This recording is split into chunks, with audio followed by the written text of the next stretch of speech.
Oh, hey, OBS is frozen. That's nice. Okay. Shit. Starting now. Starting now. Now, right now, this summer. I mean, it's October. Hey, look, we haven't done this for a while, so this is fine. We can do a hot take. We can do a hot start. We've started. So we all panicked at start. Yeah, that's how FPS is going. Everybody start the car. So we should probably actually introduce ourselves. Yeah. Yes, JJ, I know I didn't do a countdown because I accidentally clicked start. Anyway, hello. Welcome to a Toonkind at 12 FPS. I am due. I have not done one of these in a while, which probably explains my start. It's been a while. And today, with me, I have a very wonderful, beautiful creature who has agreed to play with me. And yeah, do you want to introduce yourself and your character?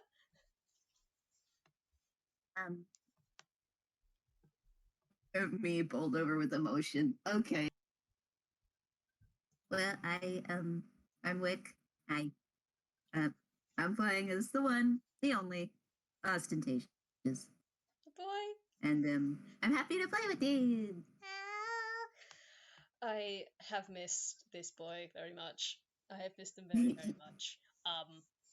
But yes, we are doing FPS. I should probably explain why we're doing an FPS. So after the events of Toonkind, hey, what was something Austin said in that game? Have you seen a bird around? Did he have something about that? Have you seen this bird? Have you seen this bird? Well, now you have. Gosh. Also, shameless Toonkind. What's the word? Yes. Promotion. That's it. Listen to that game. It's so good. It's just such a good time. Yes, very Holds good. up JJ. Great DM. Propaganda. This is JJ Game Propaganda. Please go listen to them. They're great and amazing, and we love them very much. Yes. Yes. Very much so. Very much so. We hold them so softly. But yes, we're 2 minutes in and we haven't fucking started. Jesus. Okay, so hey, Austin. Good question to ask. Does Austin actually know where Lao lives?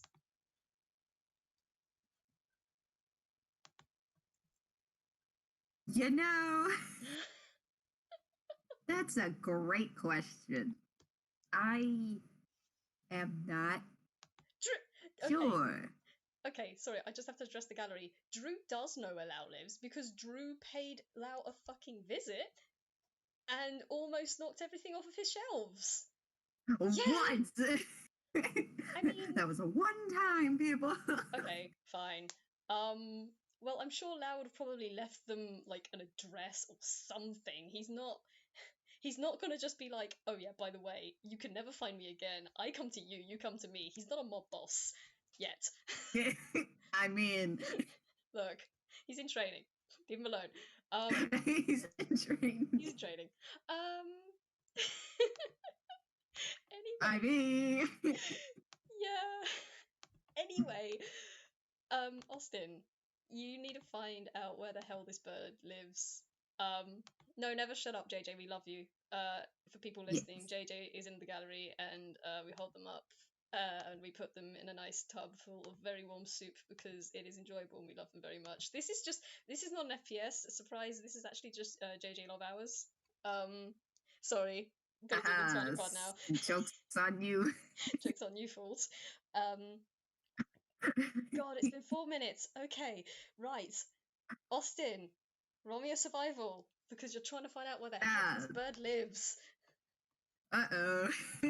Survival, you say? Yes. What is a survival? Good. It's you'll see. Is it good? Holy shit! What did he roll? Was it a nat 20? That's a nat 20! Motherfuck. Okay. This man woke up and went, I'm getting this bird. I need answer. Austin's so committed to committing potential violence that... Oh, sorry, give me just a second. So, Right, sorry about that. I didn't tell someone I was recording and they've just tried to come in. oh, Yes.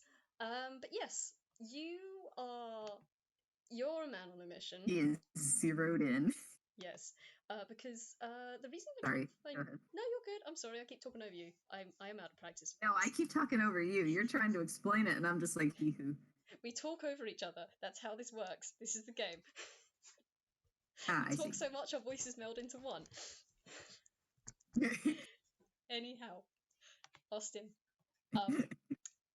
Austin, with that nat 20, you are determined. You are driven by the fact that neither Drew nor you have heard from Lao in quite a few months. Drew has not received his pay in a few months, which is hella concerning. Because, hello, he has been working at the farm, and Lao has not given him his money. He has not seen Lao for months. Where's his employer? Hello, I'd like to pay the rent, please. You know, you say that because I remember now that Drew was all like, "Yeah, don't worry, I'll pay. Yeah, because I'll pay rent." Oh. Oh, I hope we hold Drew so softly in this house. Drew works so hard. We love Drew. And so I feel like at some point though, Austin would have found out that Drew's been working other places too, and goes, "Wait a damn minute." I just imagine him going to the supermarket to get food, and Drew's working at a counter, and then he goes to the bakery, and Drew's taking stuff out of the ovens and just putting them in the windows, and then he goes to like the bank, and Drew's just behind one of the fucking tables. You just keep finding Drew in weird job places, like, yo, hello. Drew of a kind too. They're everywhere. Part-time edition. Part-time edition. But God. Oh my God. We've enabled JJ. Alright. Fucking hell. Anyway, yes. That 20. You find Lao's apartment building with ease. Your rage, instead of fogging your brain and making it difficult for you to remember where exactly things are, maybe Drew mentioned it offhandedly to you once where Lao was, like, oh yeah, you take this landmark and yeah, it's right next to this particular building or this particular place, and in your determination to find him, you just automatically find these little landmarks and follow it right to where you need to go. And yeah, you are at Lao's apartment building. Congratulations. Congratulations. Yay. In fact, I'm just gonna skip because we might take half an hour if I ask you to go up the stairs. So I'm just gonna fucking fast travel you I to mean, door. if you want. Do you want to go? Actually, Oh yeah, because you were there for one of my other games. So did you want to explore fucking apartment building, or do you want to just go Well, straight? because here's the thing. Austin might have figured out where Lao resides. Yes. But he doesn't know the room. True. That is very true. I mean, do you want to... Okay, do you want to just, like, enter the building and then roll a perception then? Okay. Wait, what's my perception? Great, alright, let's do the... Let's do this. Let's do this. Oh, that's not too bad. That's a 14. 14. Mind you, neither of these have modifiers. His wisdom is not great. He's doing pretty good. Alright. So, yeah, you enter this apartment building, and immediately to your left, like about 10 foot away, there's a door, and there's like a little window that looks in, and it kind of just looks like a little managerial office with like some friggin' office drawers, like the metal cabinet kind of dealio. It's like a potted plant in the corner to your right. Straight ahead of you is a elevator door. And from this distance, it looks kind of weird. It looks like it's got like a dent in it. But it seems to be fine otherwise. There is a corridor in the top right going off somewhere dark. Doesn't look lit up like the rest of this place, which just has, typical ceiling lights. And then there's a stairwell in the top left.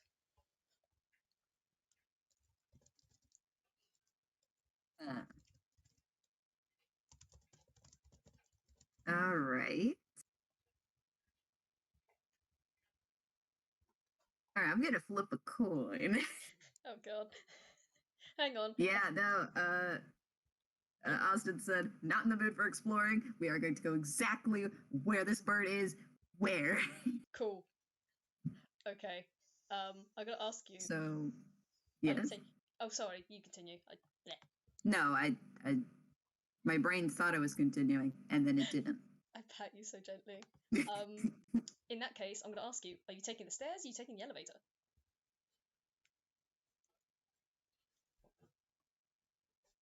He's gonna take the stairs. Take the stairs. Cool. Okay. 2 at a time. Cool. Roll me an athletics, just for fun. How Yeah. much breath can you get? Athletics. Watch, All right. Watch this boy get a good Listen. roll. Watch this boy get a good roll. I'm listening. Oh. Oh. Oh. Sounds of laughter. Oh. Austin? Buddy? What you got there, buddy? The duality. Oh. That's a that one. Oh, that's beautiful. I would like to say he tries taking it 2 steps at a time and just, like, I don't know, fucking trips or some shit. Probably slips somewhere. Can I offer you the alternative image of he takes them 2 steps at a time, but you know that thing where we see it from Austin's point of view and it dolly zooms, so it's like the stairs elongate away from him as he takes them 2 steps at a time. It's like boom, and he's just, look at how many stairs he goes up. There just seems to be more and more and more and more, and he does get eventually up a flight or two. By the time he gets to oh, actually, I should ask, what floor would he stop on? Would he just go up to the first floor?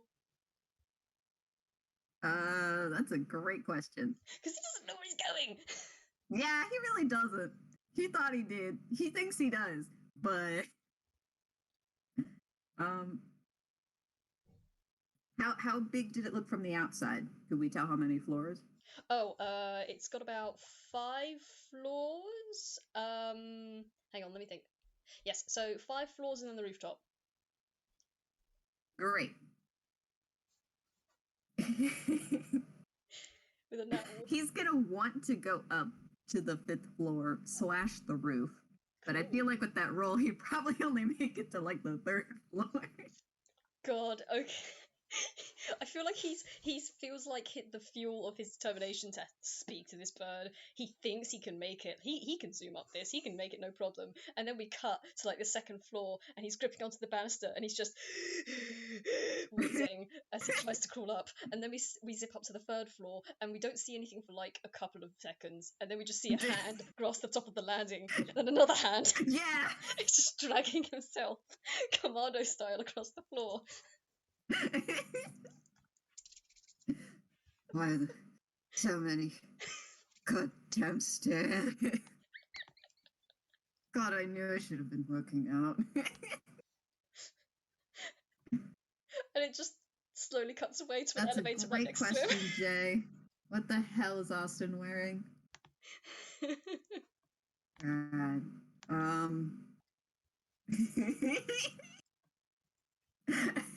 What is Austin wearing? Now, I'm not sure what the rest of his outfit looks like right now. Mm-hmm. But I like how Austin just pipes up, "Oh, I'm busting out the leather jacket for this one." And then I go, "Okay." Oh.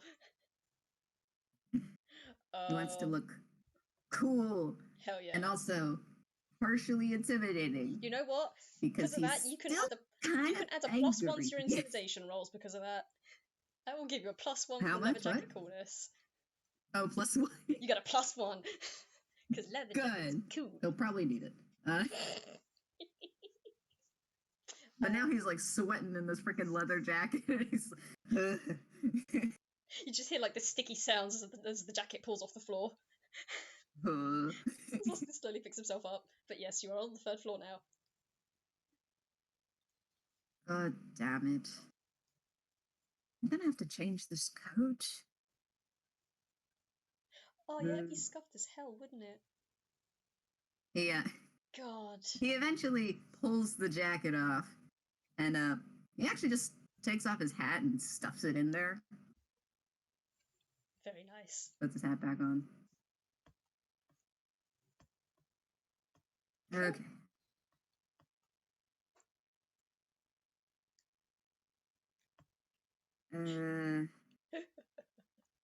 All right, where am I going now? I wanted to go to the fifth. Is this the 5th floor? No, this is the 3rd floor. Damn it. Hey, would you like to roll another perception for me? Yeah. Whilst you're doing that, I just need to go and find some things that I've done. Where are those? I wrote them down somewhere. There they are. Oh, Austin, honey, that sounds good. You're not gonna believe it. Is it another nat 20? It's another net. I love this man. I love this man so much. Takes off the leather jacket. Now he can see. The leather jacket was blinding him. It was too hot. He couldn't think. He couldn't think. He was so tired. He had to cool down. And then now he knows. Now he knows. And it probably does help that there is a heavy smell of dirt and earth in the air.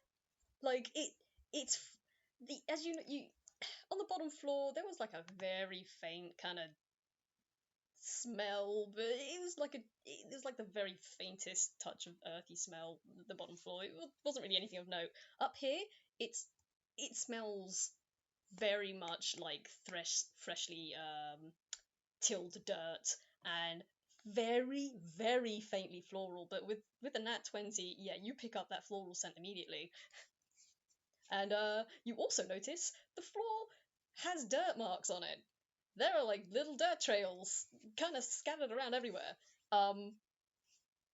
Yeah, you get a pretty good impression this is the right floor. And he kind of goes a little wide-eyed and then goes, "He's here," as he squints. Like, but yeah, also with the nat 20, there's the elevator on your left, and there's another stairwell going up the stairs, and then there's the corridor going down a hallway, and there are many doors going down this hallway. Okay, right floor, but which door? I'm just gonna roll with that nat 20. Also, I'm sorry if I speak over you. Just poke me and let me know. I am bad at that, but just poke me. No, I like it. You're pulling the scene out. It's good. Okay. I just want to be conscious and not speak over you because I have a bad habit of that, and I'm trying to cut that down.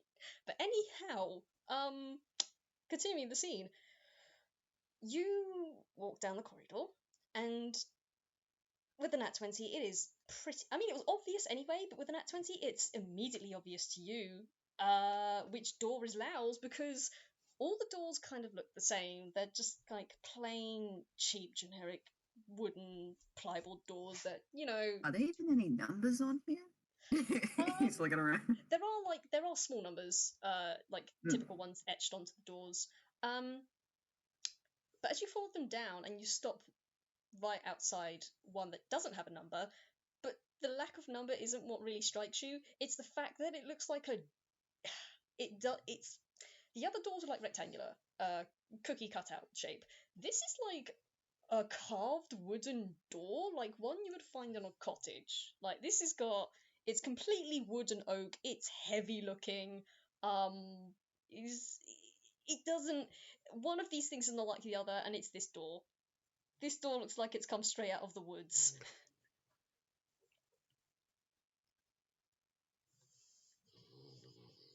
He stands in front of the door.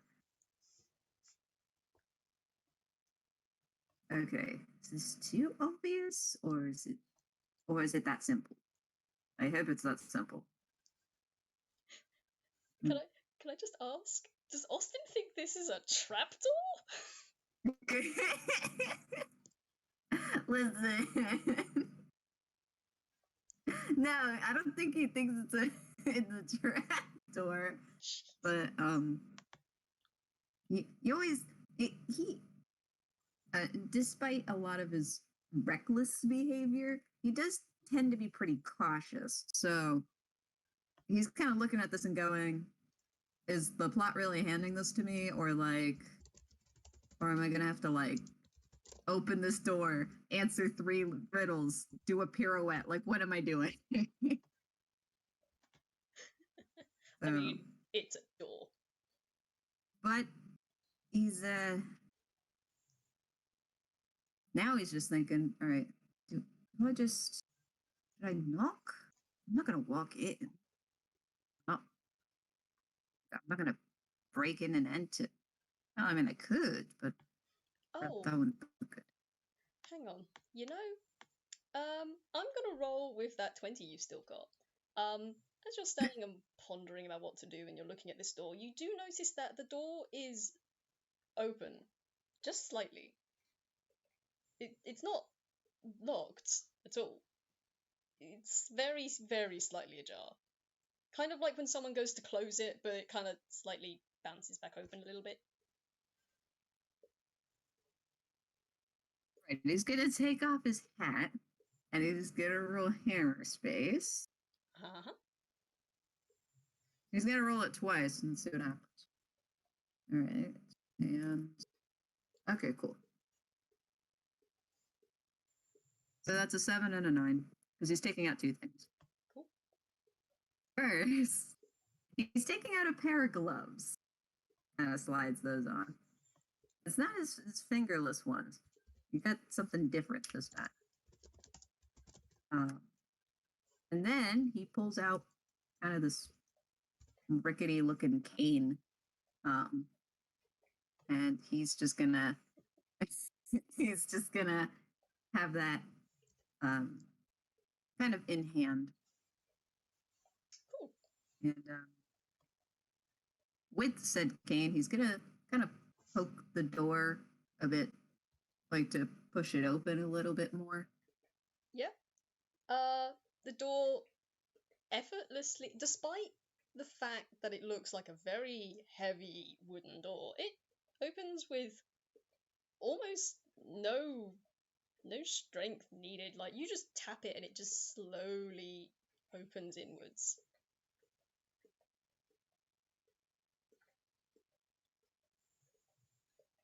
If you want to find out if there's anything in there though, or what you can see, I will have to have you roll another perception.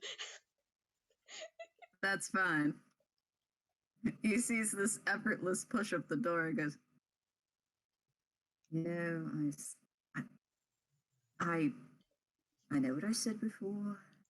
I thought I might kill him, but I sure hope he is not dead. At least not before I get to talk to him. So he's gonna take a couple steps inside, and he's gonna try to be stealthy about it though. Okay, cool. You can roll stealth if you want. Yeah, should I also roll perception as well? Yes. First roll me a perception, and then I'll ask you to roll stealth afterwards, depending on what you get. Okay. That's another 14. Okay. You move forward and you kind of peer around, and it's quite dark in here. It is quite hard to see. There aren't any lights on. But you hear the door just gently bump into something that's behind it. So imagine it's opening towards Austin's left, and it just kind of bumps into something. But you can see from the light that's coming from the hallway as you look down. It looks like a thick carpet of green, but it's as you go to put your foot down, you hear quite an obvious sort of crunch as you put your foot down. The carpet's slightly crunchy. It feels like how can I describe this? It feels like dry grass. Does he have a whole goddamn lawn in here? So if you want, you can roll a stealth, just a normal stealth. Because if you didn't see it, then I'd have you roll at disadvantage. But if you do, you just roll normal stealth.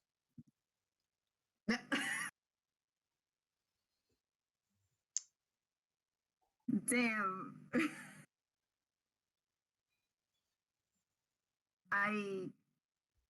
Listen. I don't know what to tell you. Austin?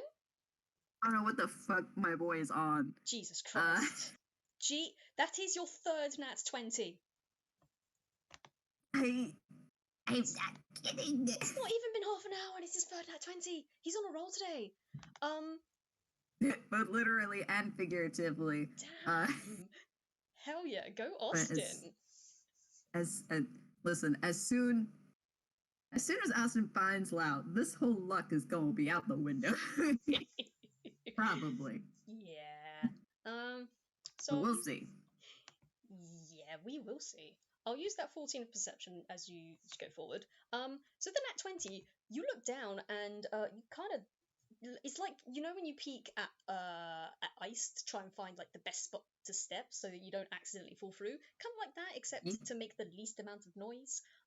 And you do actually kind of squint and notice there seem to be slight grooves in the floor, where something's been trailed along. And as you place your foot on there, you realise that it's compressed quite a bit more than the other, so you barely make any noise at all. As you go inside, I presume.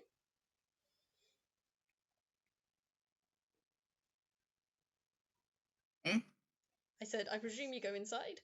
Like, you going in? Yes. Yeah. Do you close the door behind you?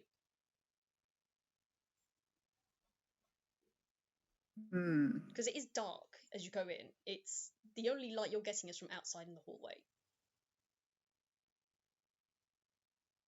Okay.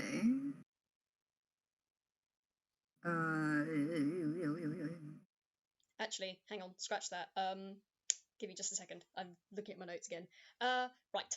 So, most of the light is coming from the hallway. With a 14, you can see there are two archways to your left and your right, just in front of you, and then a long hallway down. Down the long hallway, it's dark. To the right, it is lighter.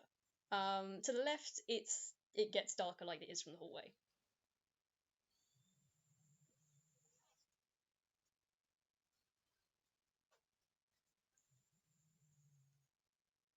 All right.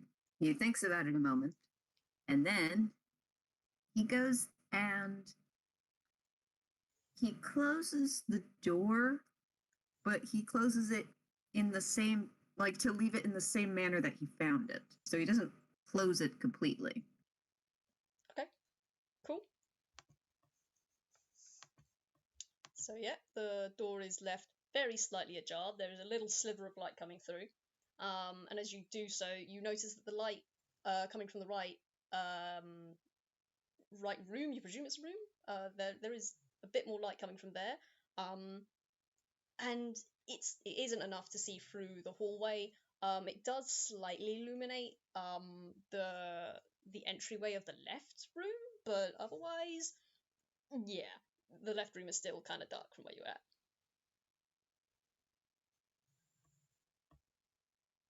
Okay.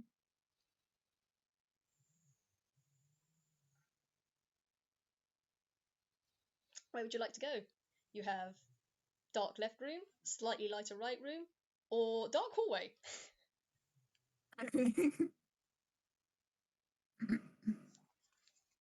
So the light from the right room illuminates a little bit of the left. Is it just the entrance? It's about 5 foot of the entrance of the left room, yeah. So what can he see there if he kind of just... it's just a little squint. He squints in. He can see that there is a window in the left, but there seems to be curtains drawn. Sorry, give me just a second.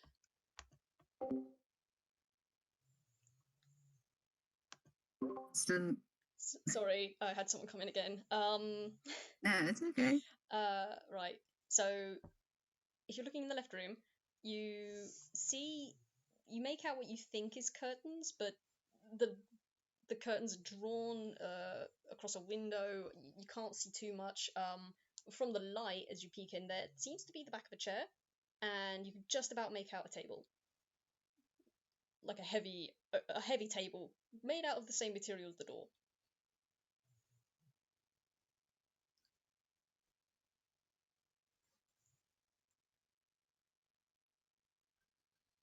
Okay.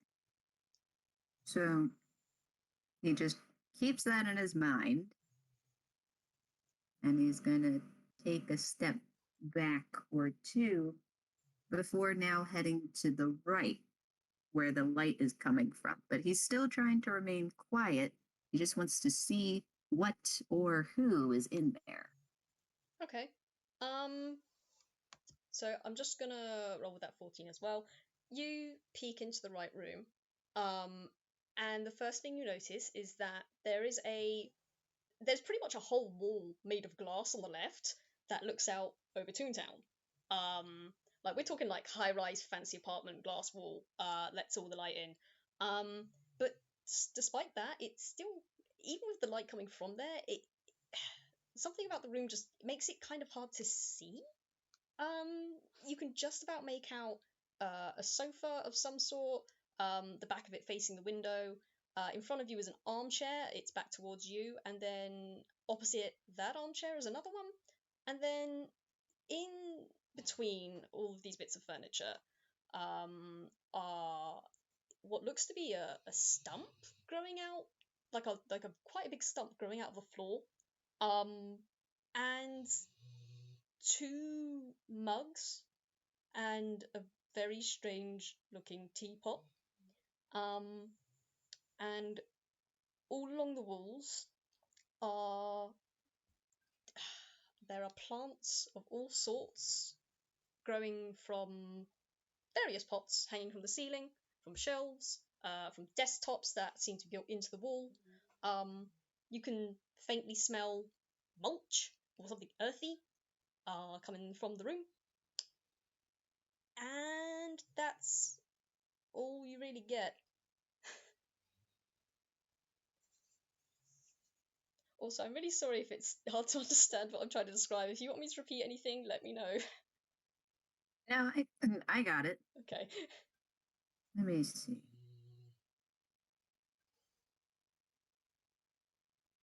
But the light is just from outside, yeah?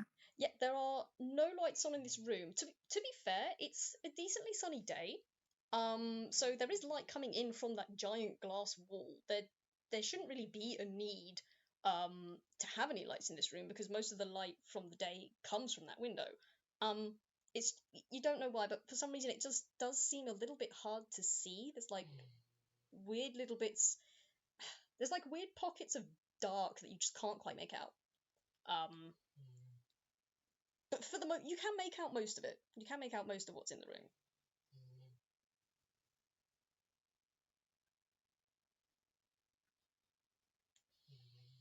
Okay. Now, I know that he noticed the two cups and the teapot. Mm-hmm. So, would he be able to tell if there's any steam coming from any of those? Um, I will say from where he's standing, if he's still standing just like the archway looking in, you can't tell immediately. That you can tell there's no steam, but you can't tell if this was made recently or not from just where you are.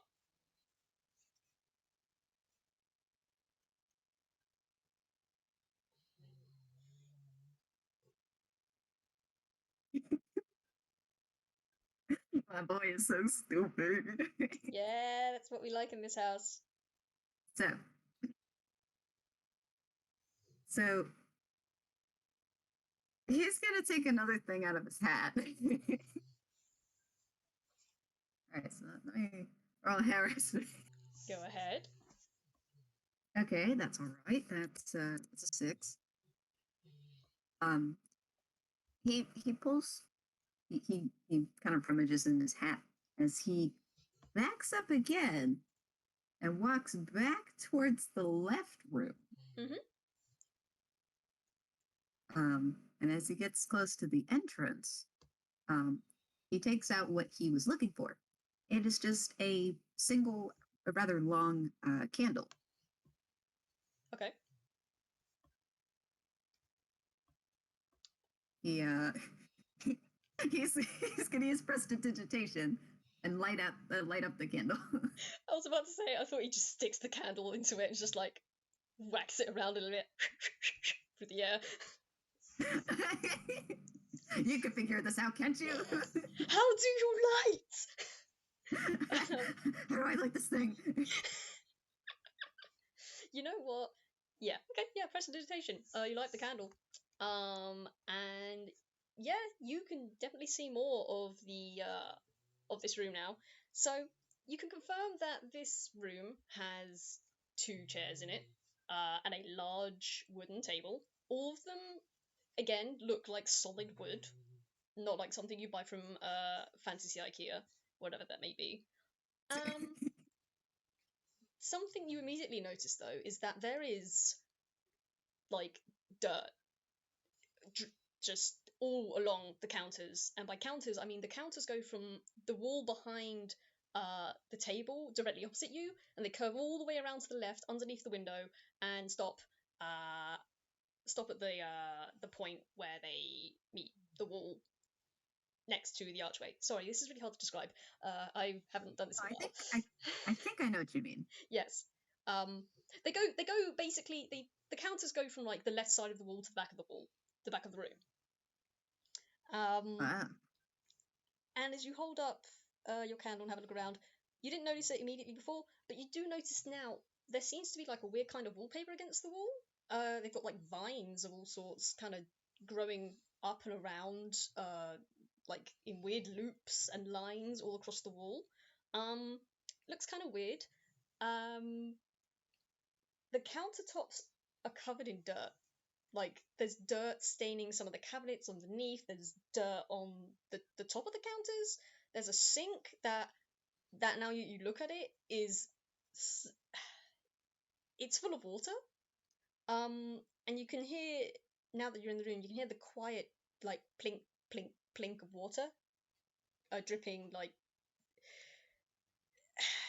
it's like when you turn the tap off not quite all the way, and it's just like the very slow dropping of water.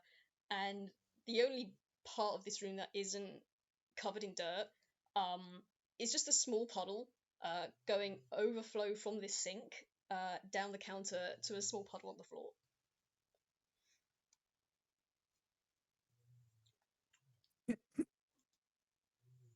All right, hold on. I got to figure out if he's gonna. Okay. Oh, before I forget, most of the cabinets are also open. There's just like various foodstuffs, like a couple of plates. You can see a single mug in one of them. Most of them is made out of clay and stuff. So these cabinets, are they like drawer you pull open, or is it a cabinet like you kind of swing open the door or something? So they're swing doors. They're not the pull-out drawers. But they're all open. Yes. It doesn't like that. So he's gonna try to go a little farther into the room. Mm-hmm. He heads a little bit towards the sink. Okay. And he's going to use prestidigitation again and clean up the water on the floor. Okay. Congratulations. There is a clean patch of dried carpet on the floor. Although if you do look at where it was dripping, it's weird. Compared to the rest of the carpet, this looks a lot greener.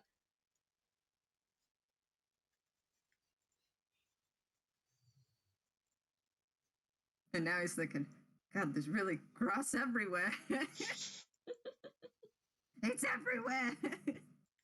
It spreads.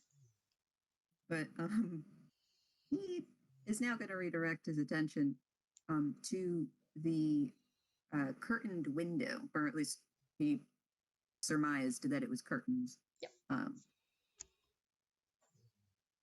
He's gonna kind of approach it slowly. He's gonna see if he can, touch the curtains and maybe move them just to see if there is a window behind it. Yeah, there is a window, and it lets in a little bit of light. Now he's going to check. Is the window locked? Is the window locked? Yes. Okay.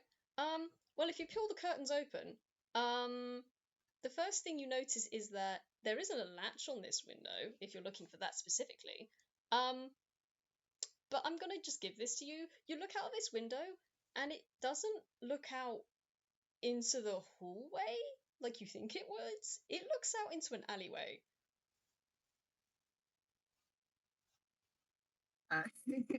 In his mind, Austin's like, yes, okay. I will say, just for like the audience sake, and probably for you, Austin is planning an escape route in case things get a little weird. Beautiful, excellent. I love him. He's just like that. He's like, I don't know who's in here. It could be him. It could be someone else. It could be someone trying to kill him. Look, I don't know. Backup plans are always good and appreciated. So, yeah, he draws the curtains back to cover the window. Mm-hmm. And he is going to leave this room. Okay. And snuff out the candle. He's not tackling that hallway yet. He's like, He's too spooky. Well, I mean, like, he could, but he's gonna figure out what's around here first before he tackles that. Yeah.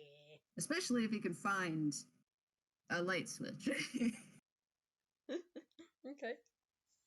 Or anybody else here, for that matter. So, he's now heading back to the right, the right room. Okay. I gotta ask, is Austin gonna specifically look for a light switch, or is he just gonna have another look around?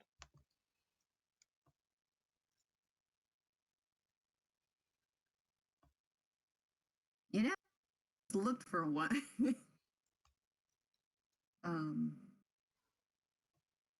All right, he might move to just the entranceway of the hallway, but he's gonna like very delicately feel around, like, is there a light switch around here somewhere? Oh, okay. So hang on, where is this, in the hallway, or is he reaching into the right room? No, he's gonna reach into the hallway instead. Oh, okay, cool. Because typically there's a hall light, probably. Okay. You feel along the wall. You don't feel anything. Actually, no, wait. Yes, you do. And it doesn't feel like a light switch. And as you grab it, it feels kind of like a loop. Kind of like you're holding rope, but it's against the wall. I don't like this. A loop.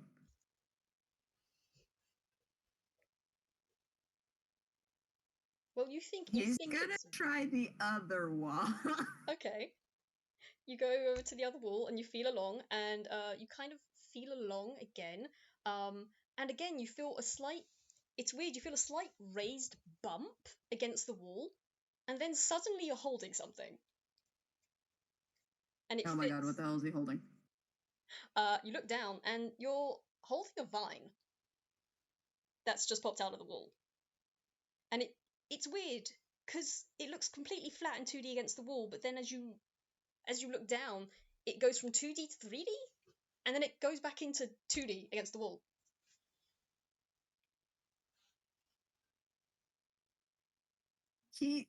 He just nods and just gently lets go of that. He is just stepping back, man. The vine slowly slinks back into the wall and resumes its wallpapery appearance.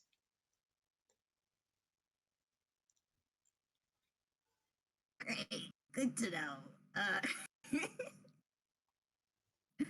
He is now going to go to the rightmost room. Cool. Excellent. He goes over there, and It is the same old room. Nothing has changed.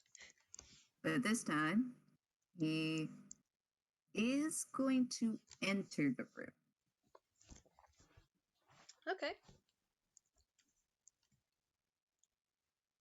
I will say, as you enter the room, the dirt, earthy smell does get a lot stronger, and the crunching under your feet, that doesn't really change all that much. But if you kind of look around a little more and then look down at the floor, you see that the bags of mulch you saw earlier, most of them are split open, and there's a lot of dirt just all over the place, mostly underneath the counters. But you can see there are like small trails going from these bags past you into the kitchen, and then back, and then near to the sofa.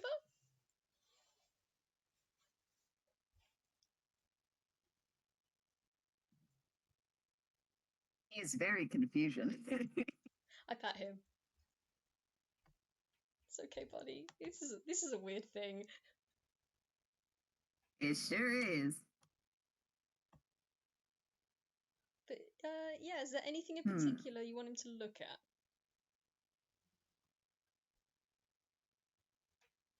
He's surprised why it's going to the sofa. Do you want to investigate the sofa? Yes. Roll investigation on the sofa, please.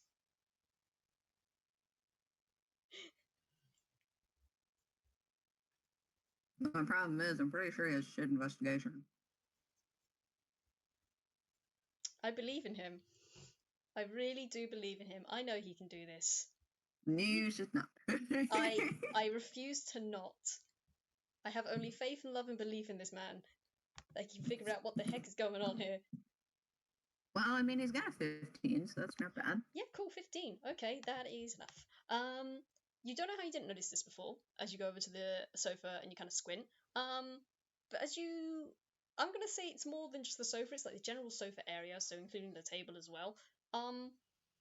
You look at the sofa, and the first thing you notice is that there is a chair next to the sofa. You don't know how you missed this, because it's right there, but it's like an office chair, and it's close. It's on the other side of the sofa. It's slightly out of sight.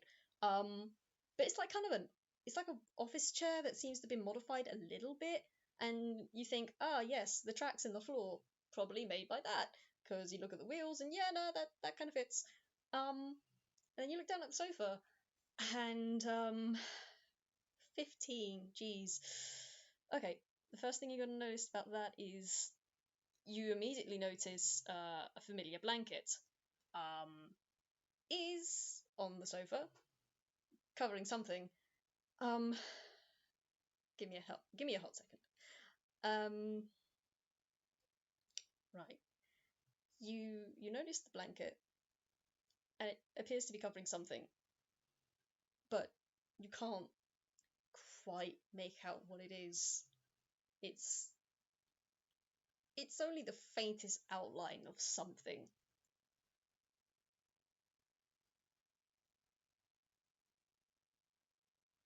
That doesn't fill me with fear. Question. Hello. Does Austin recognize this blanket? Yes, that's definitely Lao's blanket. Actually, with a 15, sorry, I keep forgetting small little things that I really should add on. But with that 15, if you get closer, you can hear a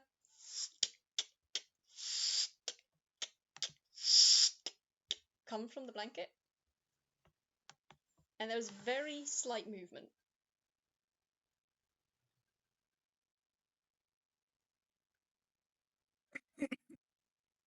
I'm sorry, I like the first thing The first thing that Austin thought was, oh good, he's not dead. But also, what is this?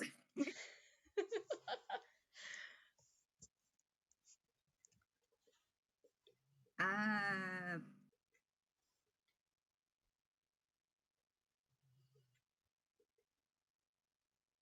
wait, dirt. My brain's like, dirt?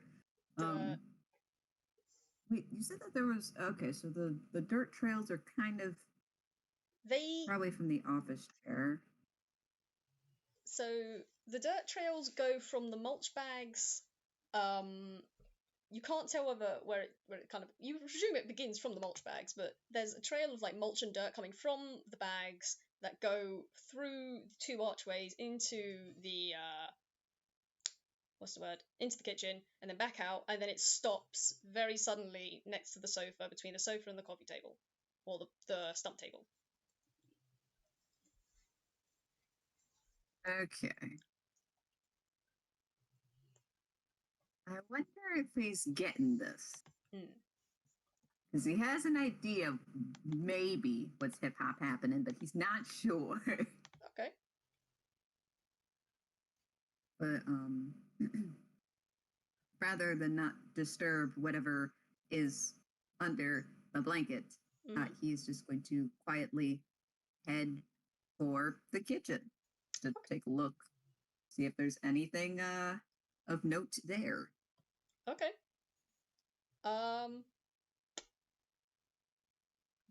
What exactly are you looking for? Are you looking for anything in particular, or?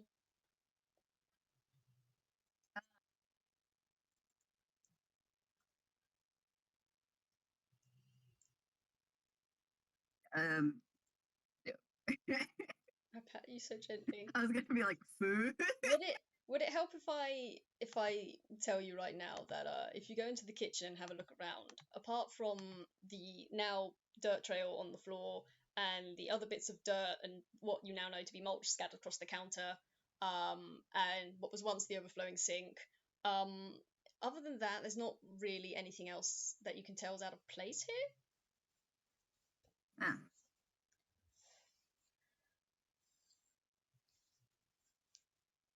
Although, actually, if you do look around, you will see there is actually one pull-out drawer. And if you look inside of it, there are a lot of papers written from the council to Lao about kidnapping, theft, destruction of property, accomplice in various different crimes. And this is like this is like a manuscript's worth of citations and summonings, like court summonings. For Lao? Yep. For like property destruction, vandalism, kidnapping, abduction. There's a lot. Is it for Lao though? I mean, they're holding Lao responsible. His name's on the goddamn paperwork.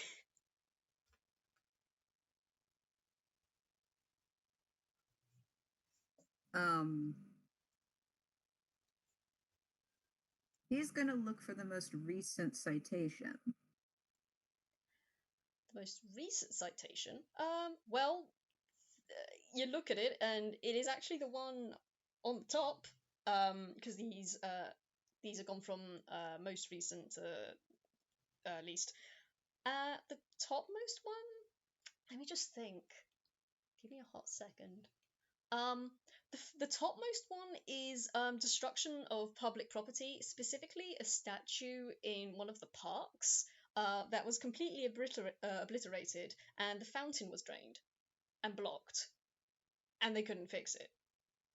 They have no idea how he managed to screw up the piping system so badly, and actually just destroy a really nice statue, like a nice water feature. But yeah, no, he has to pay the fine for that. And that was actually a few months ago. Probably about. Probably not not too long after you last heard from him. Like maybe a couple days. And Austin's now nodding to himself like, you know, I think I understand. He doesn't understand anything. Holds up this man. What does he But- know? Nothing. I think I'm starting to get it. I don't know if Austin's starting to get it. We'll see. Okay. He wants to see how much the fine is. You you look at it, and as you keep looking, there's just more and more zeros and more and more zeros. And Austin, for some reason, you'll seize the impulse to kind of flip the papers like a flip book, and it's just zeros. It's an endless amount of zeros. And you just flip and flip and flip and flip, and it's just 0, 0, 0, 0, 0, 0, 0. And you don't know how this is happening because this is all different pieces of paper, but it's just all zeros now. And at the very last paper in this huge packet, manuscript's worth of fines, you get to the very back one, and then there's like a dot, and then 15 pence.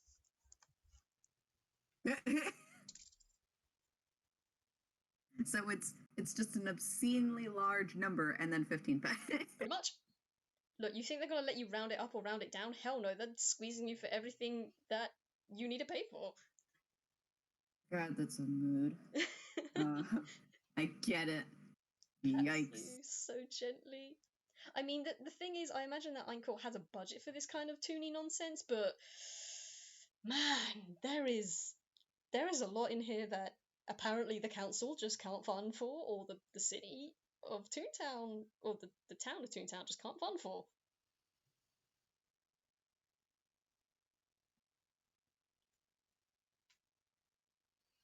Alright, so he is going to make note of this. Mm-hmm.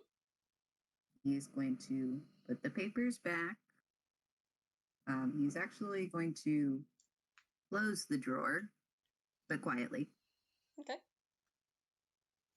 Then he is going to, you know, I wonder. Excuse me, hold on. You're good. All right, I flipped the coin. Let me see if he could pull it out though, because I was like, I wonder if he kept any of this, and I'm like, perhaps. And that's an 8. Cool. For hammer space. So he kind of pulls out he pulls out like this little Tupperware container. But he kind of just holds on to that with one hand. He goes back out from the kitchen to kind of the living area, I guess, the previous room. Yep. And now he's going to take a much closer look at the teapot and the cups. Cool. You can roll an investigation for that if you want, but I will give you for free. The teapot is very strange looking. It does not look like a typical teapot. This thing has a very long spout, and the handle it arches out in a very strange way, and it's tall. It looks quite tall. You'd mistake it for something else if not a teapot, with how elongated its quote-unquote limbs look. And it seems to have like a little latch near the handle where you open the top up and pour. As for the mugs, it's just 2 nondescript clay mugs, except there seems to be like, I don't know, like weird little writing bits on it, like carved into the clay. You won't be able to read that, but they look like ruins of some sort. One of the mugs has... Are you sure? I mean, what I languages do you know? Yeah, that's the thing. I don't remember. I gotta check. Also, he did get a 14 on investigation. Cool. Okay. Let me see what he knows. Does he know anything? Apparently not. All right, continue. That's okay. I know you know Elvish, and it ain't Elvish. At least I think you know Elvish. I do a shrug. I might be wrong. Right. Either way, he can't read. He can't read. So yes, you got 2 clay mugs. One is bone dry, like completely empty. There is a little bit of dirt along the side and maybe like a fleck or two inside of it, but it's completely bone dry. And if you look inside, there are like dark rings, like dark green and brown rings from it, which Austin, you can probably surmise have been from either tea that's been left to stew for too long, steeped for too long, and left rings on the side, or tea that has actually not been drunk quickly enough and has gone cold and left rings on the side. Either way, those are tea rings. But the mug is tea rings. tea rings. I understand. I pat you. I handshake you as well. But yes, the mug is dry. The mug is completely dry. The other mug, almost identical to the other one, is almost full to the brim with water, and there are little water puddle splashes about from where it is placed. These two mugs are placed right next to each other, and the teapot, it comes in. It's got some very strange colors and designs on it. You don't think you've seen anything like this anywhere else, at least in your knowledge. But there's like arches and weird like little squiggles on it, and it's in various shades of like silver and bright golden yellow and burnished oranges. Not sure what else you want me to give you for this. Is there anything specific you want to know?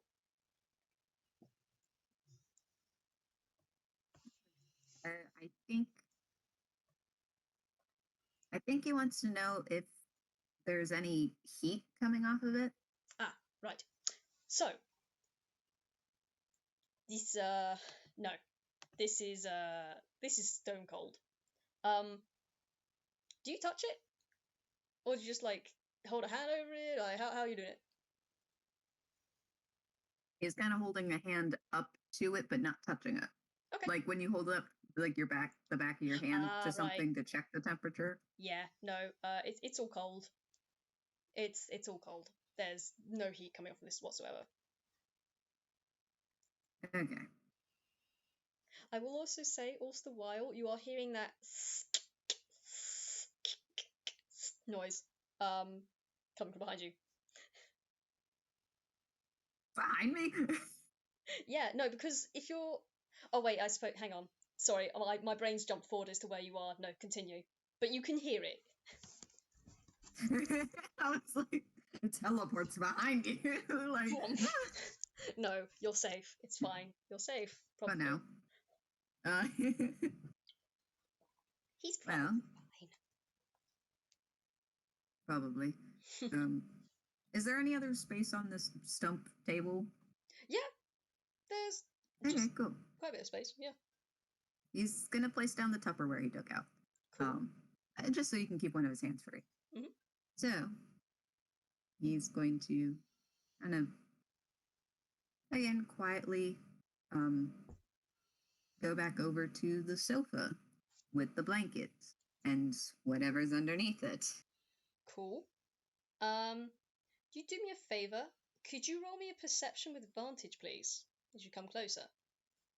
Perception with advantage? Mm-hmm. God, what is my perception? Oh, right. I was like, what's my perception? It's garbage. That's what it is. I believe in you, Austin. You can do this.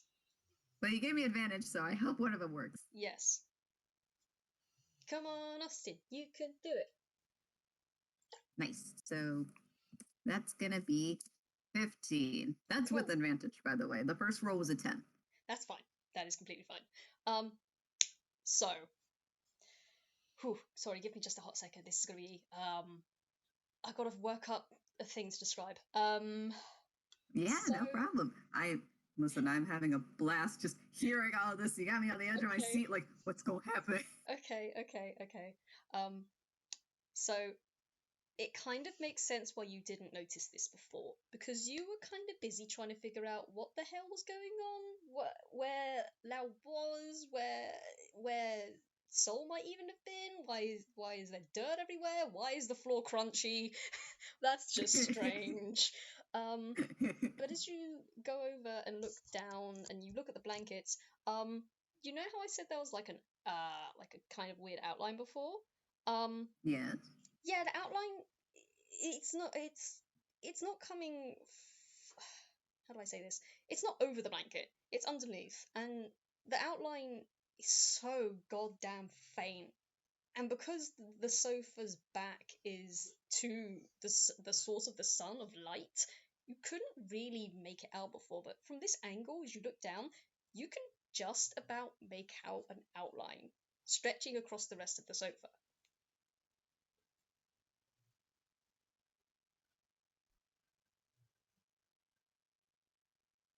Wait. So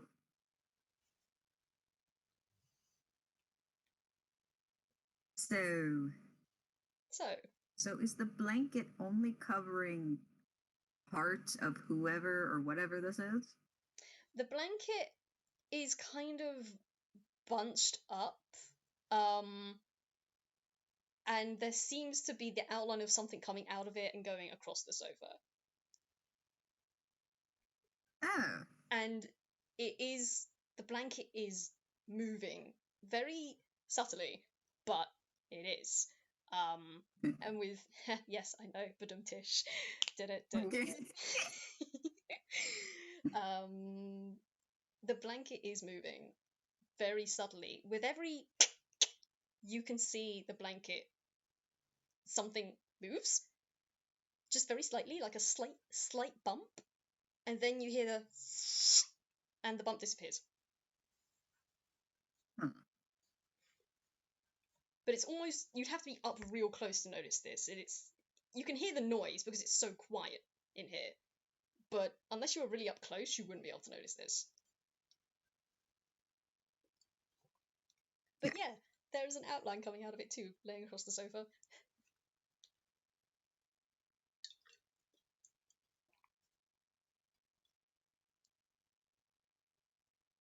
Okay. So, all right. I forget, what is the blanket like? Like what's the texture and the color? Like what Right, kind of blanket is it? right, cool. Yes, that's a good point. If you're looking at it's a thick kind of woolen blanket. At the moment, it's like it's like a maroony-ish color, very slightly red but mostly brown, with slightly more red stripes going across it, like tartan kind of deal. If that makes sense. I think so. Yes. If it doesn't make sense, Okay. it's maroony red with some stripes. That's the best I can explain it. All right. So, yeah, he's gonna take off his hat. Gonna pull out another thing. Hope he does okay. Austin sees something Okay. new, pulls out something from his hat. Here's a 10. Cool. Nice. Yes. Oh no, sorry, I was just talking. Ignore me. Keep going. No, you're fine. So, uh, very carefully, he pulls out what looks to be some kind of folded up, um, well, seems to be some kind of folded up blanket. Um, puts his hat back on, and he very carefully unfolds the blanket, not completely, but maybe about halfway, and kind of he's holding this and he's kind of looking to the left and to the right, like not sure how I'm gonna do this, but we're gonna try it. And he is going to attempt to cover most of the rest of this outline with this blanket. Just Okay. maybe like the top half, but like basically, if this is who I think it is, naturally, he doesn't want to cover the individual's head. Just want to like Okay. cover the rest of the body. So roughly around where the shoulders are. So yeah. Okay, cool. So yeah, you drape it from where the outline begins to come out of the blanket to where you presume the neck would be, and the blanket goes flat against the sofa, except for the very, very faintest bumps, the very faintest lines, the slightest raised lines coming just just about make them out underneath the blanket, which, if this is who you think it is very odd, because the last time you saw them, they had a bit more body than this.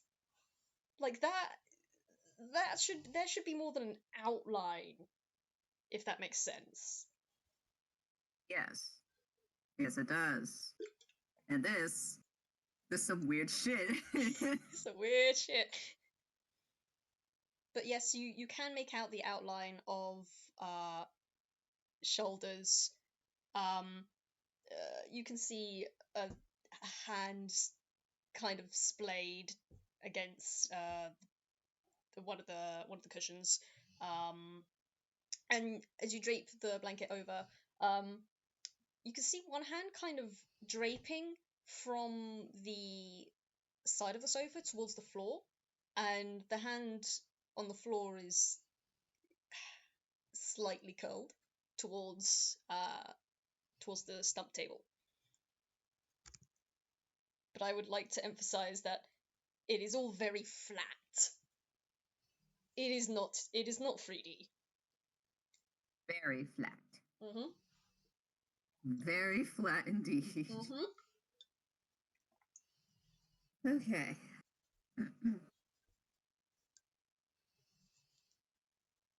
Now Austin is stuck in a predicament. And I would like to emphasize this. You know, when he first got here, and even got to the apartment, he was very angry, and was also rather concerned. Like, I'm ready to fight now. Punchy, punchy, kicky, kicky. And then as he's gone through this apartment, he's like, he was kind of afraid, a little paranoid, like, what's this weird shit? Am I gonna get jumped? Like, what is this? And then now that he's here, and now that he knows who this is, and he might not know what's going on, but now all you can feel is concern, like genuine concern. Like, what the fuck? Um, do you I don't know if this would be in character for Austin to do, but did you want to roll a medicine check? Would he do that at this point? I might as well try. Give it a go. Because, I mean, he and I are both at a loss. It's okay, buddy. It's okay. It's not okay. I didn't make this to be easy. You're not. It's not meant to be easy to figure out what's going on. Well, he got a 15. Considering with no modifier, it's not too bad. Okay, the 15. Good news. You look at this thin outline of who you presume to be Lao Vis Blind, and from what you can tell, I mean, he's not moving, and you can't see any breath coming out. And then again, he's kind of flat at the minute. You're not quite sure how you would measure taking a breath when you're flat. But you hear that click, click, coming from below, and you reason that probably means he's not dead. Probably. But, you can tell he hasn't Right, moved. so he's not dead, but he could be dying. I mean, if you look at him closely, does Austin know what Lao's outline is? Like made out of? Mm-hmm. Well, I know what it is. I don't know. Okay. I think Austin would know. I think there was one moment. There might have been. Oh no, that we might. I think we did do it in an FPS. Yeah, okay. I think it did happen in FPS where Lao had something happen to one of his hands and he had to do his thing. So you look down at Lao, what you presume is Lao, and you look at his outline and you kind of squint because his outline looks very very faded and thin, and I'm talking like, unless the light hits it correctly, you're talking like spiderweb thin. Um, the only reason you can kind of see it was by fucking chance that you managed to see his outline. Because holy shit, most of the charcoal that makes up his top half is fucking gone. Like, there are slivers and little chips and cracks. And it is so, like, I can't emphasize how fucking thin his outline is. It is a slither. So you don't think he's in a good shape. Yeah, no shit, honey. um, so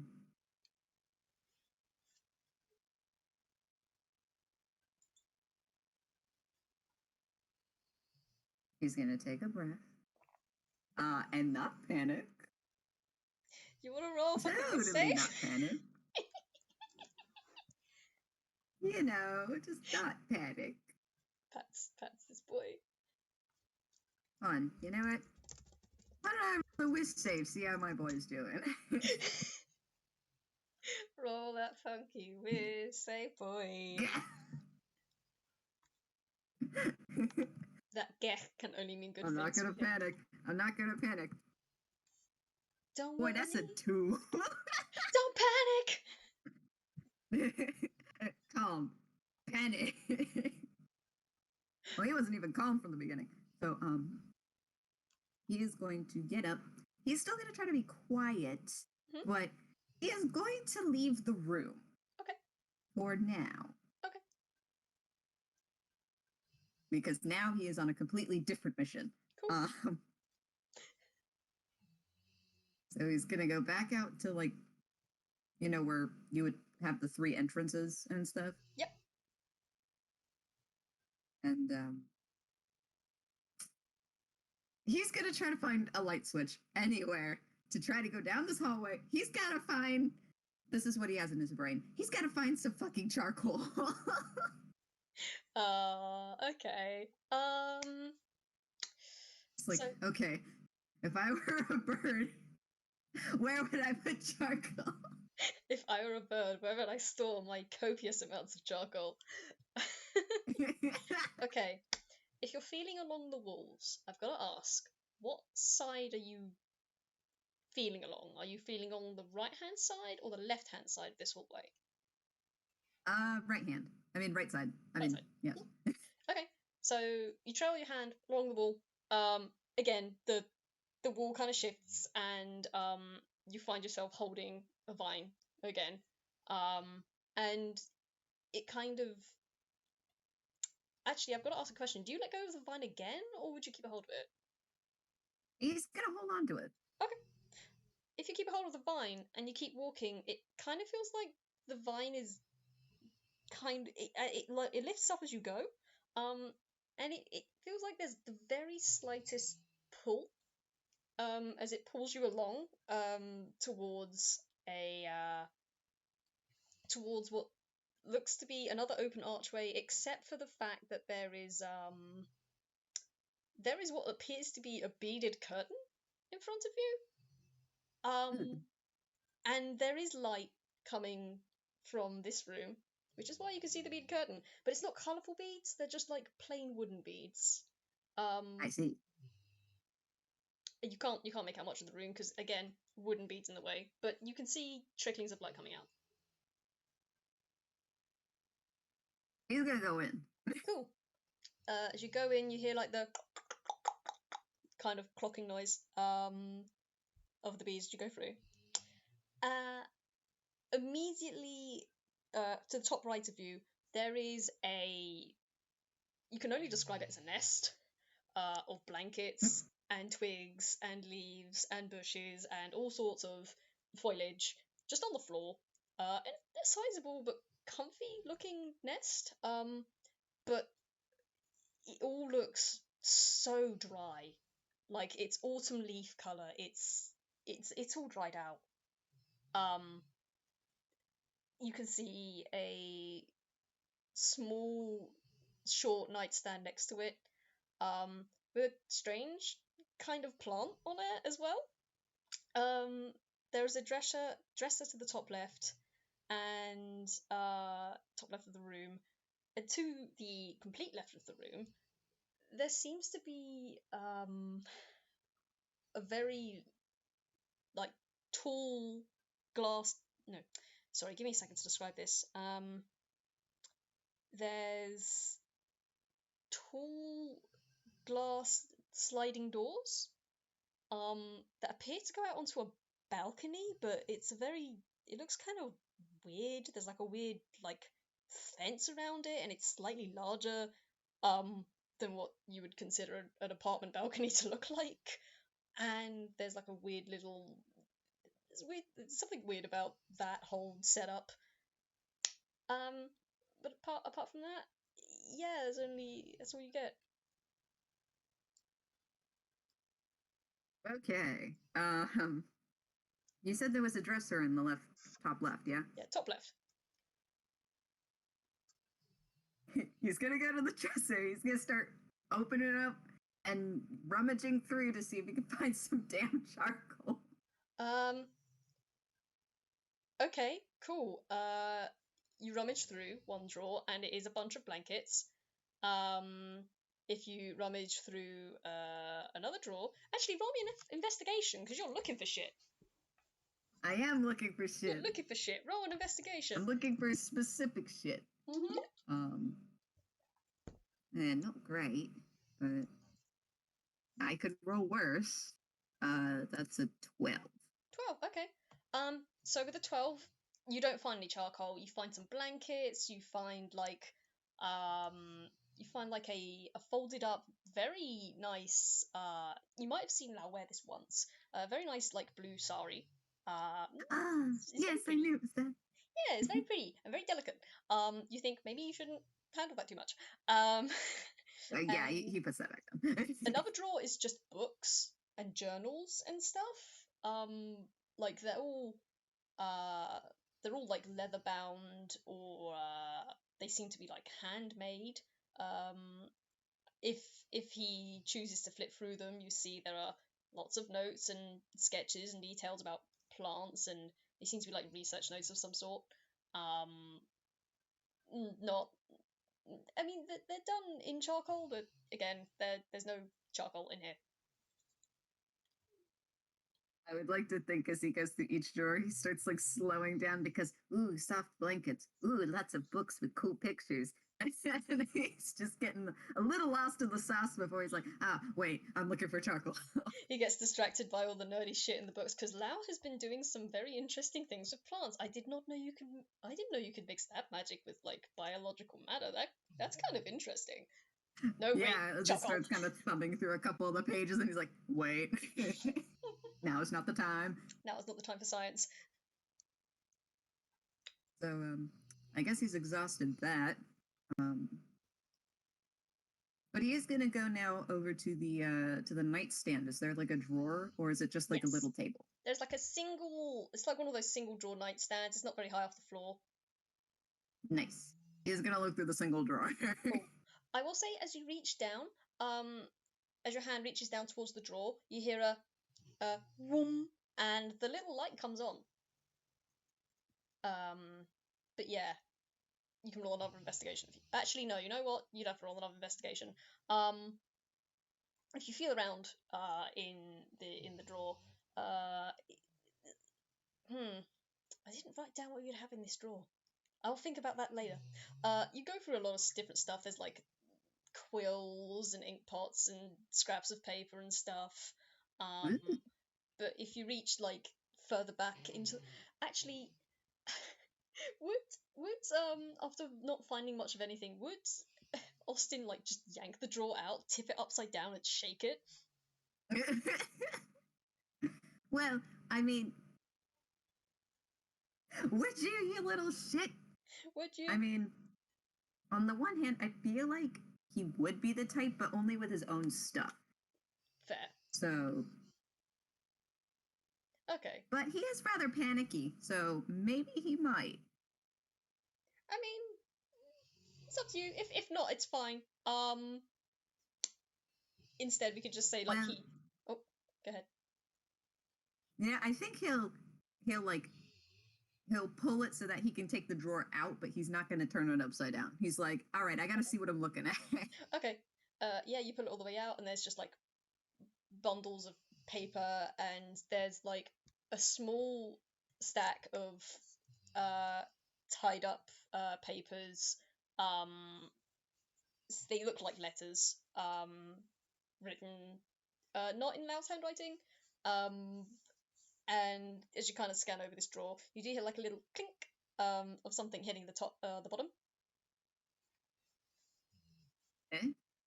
And if you look down, there is like, you know how like when you sharpen a pencil and the lead snaps off? Ah. Yeah, you get like a nub's worth of what you think is charcoal in the drawer.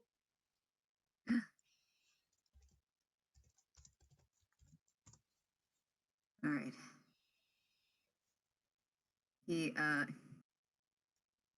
It's just a little nubbin of charcoal. Okay.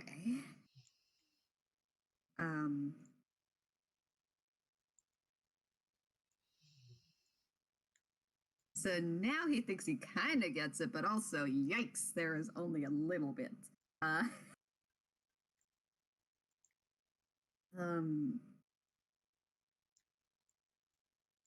Okay.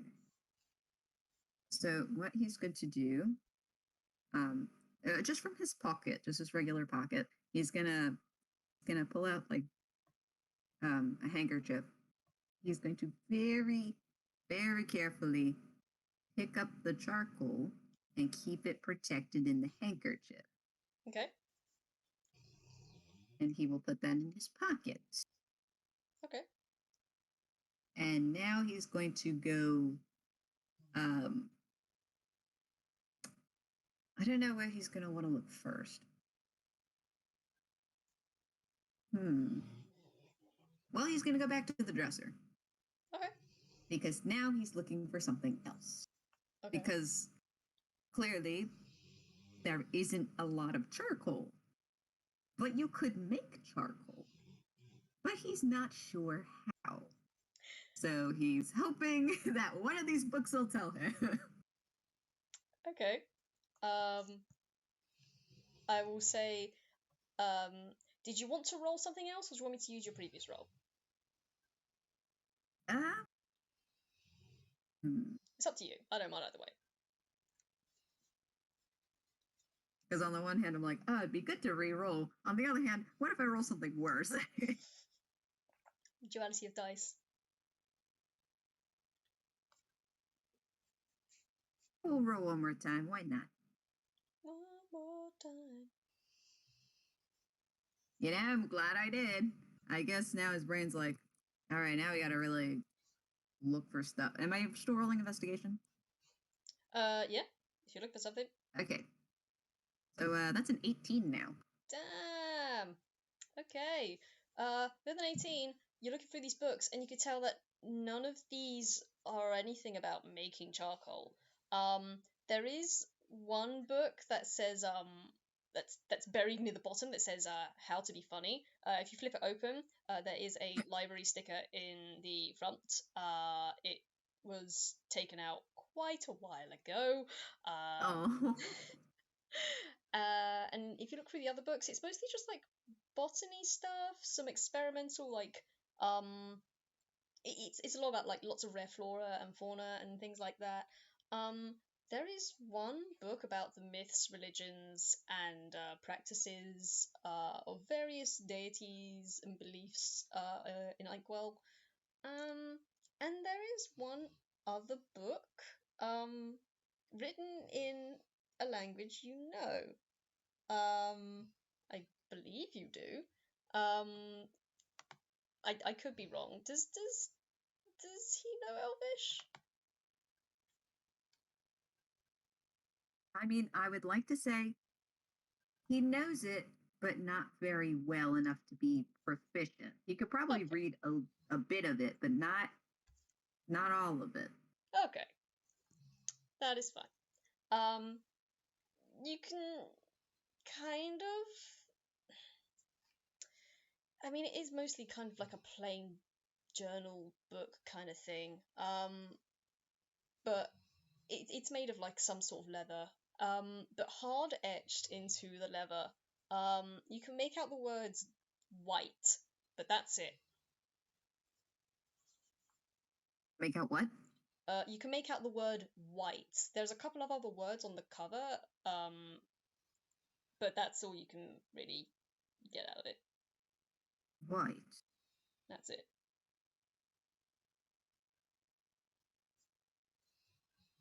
He's going to very carefully look through the book. Okay. You look through the book. Gosh. It seems, in terms of layout, it seems to be, it's not like a chapter book or a storybook or even it's not like a journal entry or anything like that. It's, how do I describe this? Sorry, give me a second. I need to think about how to describe this. Gosh, my brain's gone blank now. Sorry, give me a hot second. It's okay. You don't have to apologize. You're describing things difficult. Yeah. If you flick through, you get the impression this isn't like something Lao has written.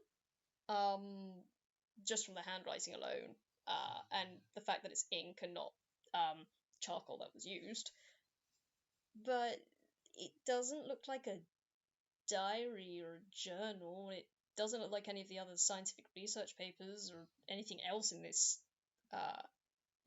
drawer. It looks, stylistically wise, it just doesn't have the same vibe. You can't really make out much of what is going on in this book.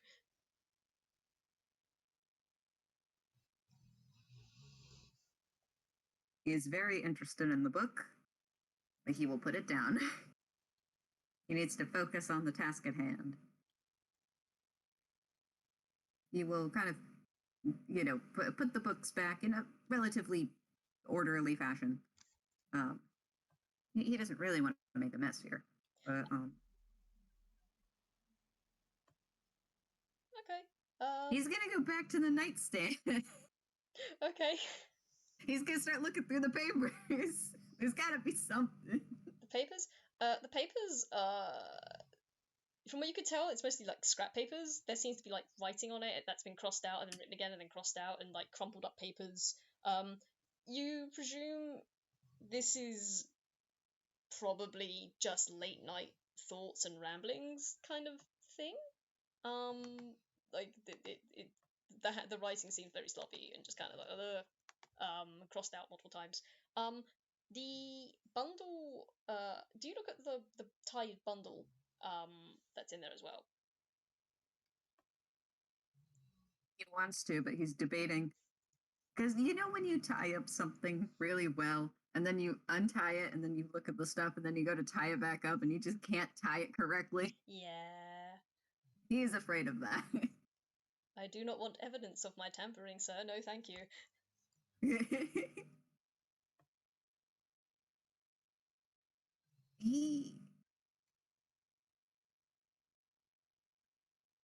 He's gonna look at it anyway. Oh boy, snook time. Cool. Listen, he's trying to find a way to make charcoal. I pat him so gently. I understand him so gently. You look through this. You can't read it at all. These words are completely foreign to you. Oh, that wasn't a lot of help. He goes and ties it back up, I guess.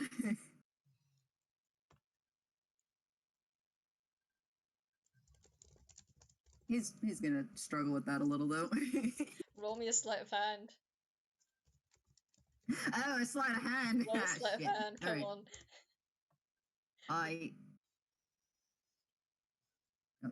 Bet. Oh, JJ has said we'd be going for an hour and a half. Did you want to like stop for a little break or anything? I mean, are you feeling all right? I'm okay to keep going. I don't know. He's got to find a way. Okay. I'm not sure what else. Like I can from the point we are at right now. Yes. How much is there to see left? I mean, I shan't lie to you. I've been kind of dum-de-dum-ding this along. I didn't expect you to go quite so far into all of this. Listen, see, I'm the kind of person that will go through everything. I know this, and I love you so goddamn much. I was kind also, of he has a dirty 20 for that sleight of hand. Fucking excellent. There is no difference in the way that the twine is tied. Oh, thank God. But yeah, no. Basically, from player to player, I can tell you, you're not going to find anything about how to make more charcoal. What you've got is what you've got. If you want to trickle that down into the consciousness of Austin, where it's like, this might just all I've got, then yeah.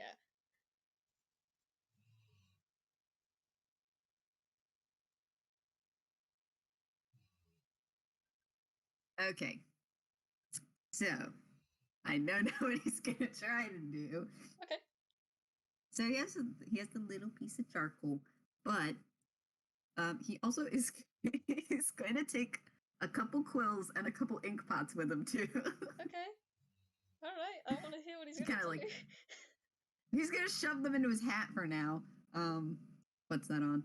And he's going to head back to all the way to where the back to where Lao is. Yes.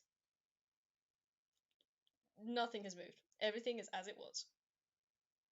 Okay. So.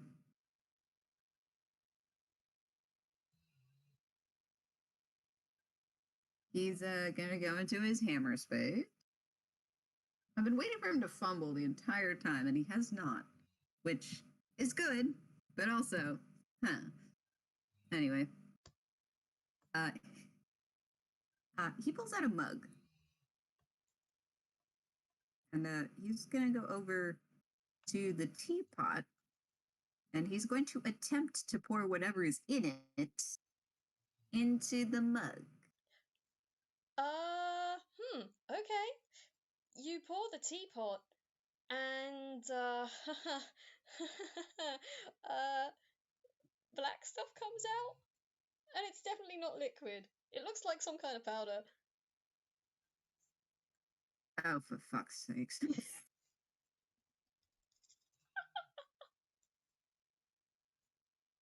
It's the answer here the whole goddamn time. I mean, this has got to be it, right? He's looking at the at the lump of the little mound of powder that is in his mug now. I will say, how much did he pour? Did he just pour a little mound? Or was he intending to do like a full cup? No, he intended for about half a cup.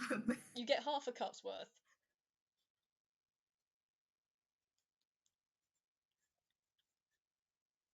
Okay. He's going to take from his pocket, which is not hammer space. He specifically just put it in his pocket. So he takes out the little handkerchief with the charcoal. Mm-hmm. And he's just going to visually compare the two.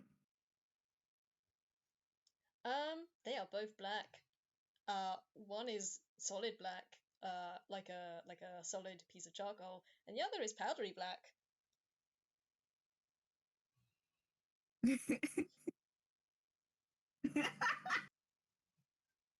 God, you're so stupid, Austin. We love this boy. No, you don't understand.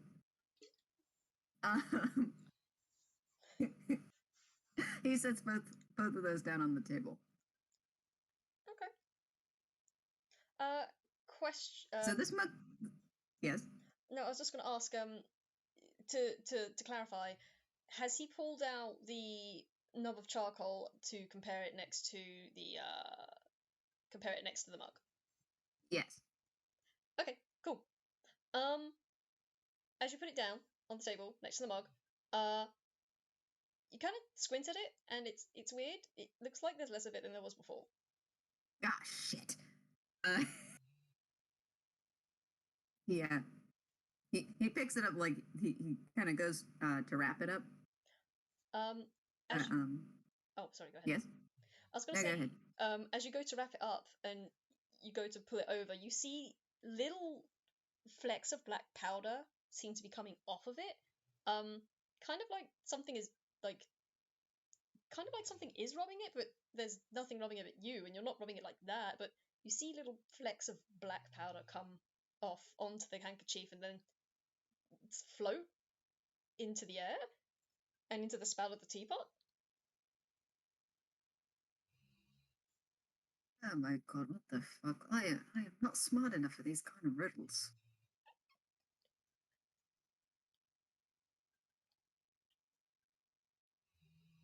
I am going to say, if you wanted to use that charcoal, you might want to use it quick, because as you're looking at it, it's just very slowly getting smaller.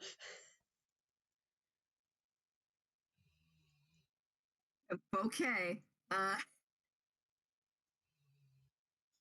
in the goddamn is this supposed to? Okay. Alright, this is gonna be weird. This is gonna be weird. What's gonna happen? It's gonna be weird.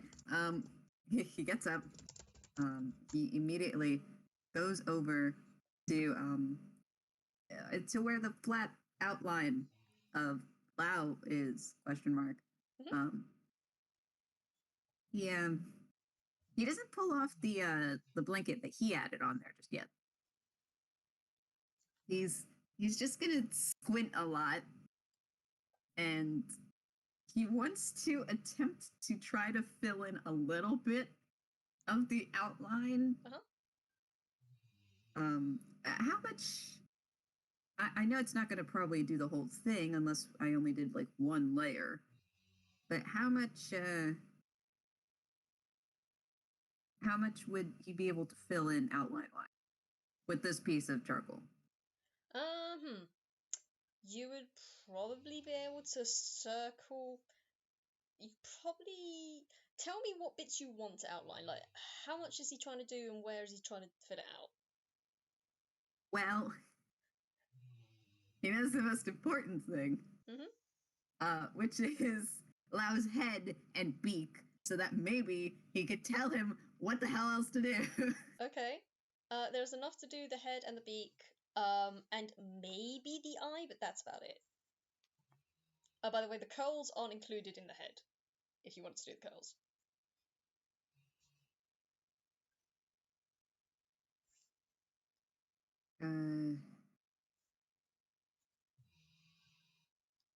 The curls will be later. You'll have to draw him bald. It's fine. We'll unbald him at some point. It's fine. So he tries to fill it. Should I, like, I mean... Do you want to roll a sleight of hand? Or do you just want to I do know, it? I was about to say, I don't know if I want to, but I could try. Look, it's up to you. If it turns out that Lao looks like a very bad imitation of Lao, that would be hilarious. That would be hilarious. However, I sure hope it does not. Kind of a little I mean, would it be funny? Yes. Let us not forget, a man is dying? Question mark? I luckily, it's another dirty 20. God damn. Love that shit. You perfectly remember the scowling face of this man, and you can perfectly imitate the scowl that you remember from him. Zoom it around his head, draw the little line of his beak, and you do the outline of his eye and the pupil as well, and that's your charcoal gone. He doesn't move, and he's still flat. Fuck. And as you say that, you notice that from where you've drawn the charcoal onto him, it starts to float off from where you've drawn it on and float into the spout of the teapot. No, you don't. He's gonna attempt to cover the spout. I'm gonna cover the spout? Yeah. Oh, okay. Give me a hot second. Okay. I'm just trying to figure out something. Give me a hot minute. He doesn't know what's going on and he doesn't like it. It's okay. It's okay. No, it's not. No amount of reassurance is gonna make this okay. Da, da, da, da. Where is this? I thought I saved this, but I didn't. Why didn't I save this on my phone? I'm a fool. I didn't save this at all. Damn it. Okay. Roll me a con save. Cool. Alright, what's your con, buddy? What's your con? Decent, but not great. Let's see. Please let this be a normal field trip. At the first, no way. So, yeah, that's a 4. Cool.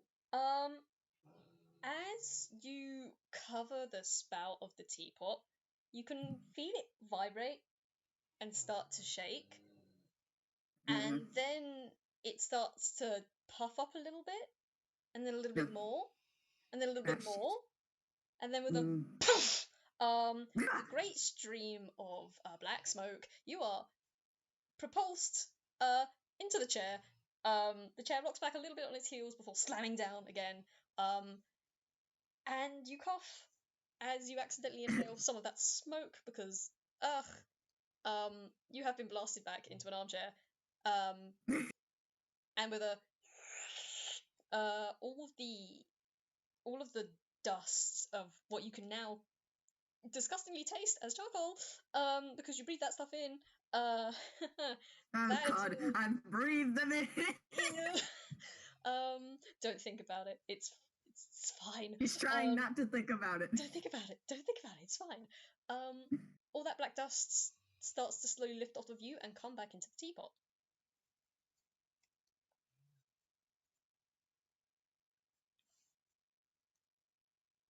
And I need to roll. Where is He pinches the bridge of his nose, like. It's something to do with this damn teapot. Listen, I love a good teapot, but not when it's jeopardizing all of this.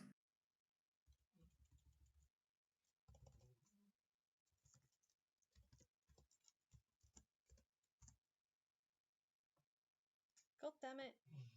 Sorry, give me a second. I'm trying to argue with these. I can never get these dice spots correct.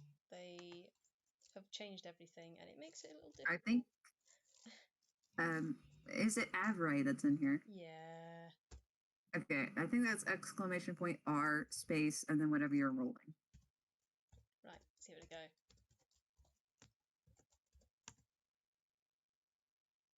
There you Yeah.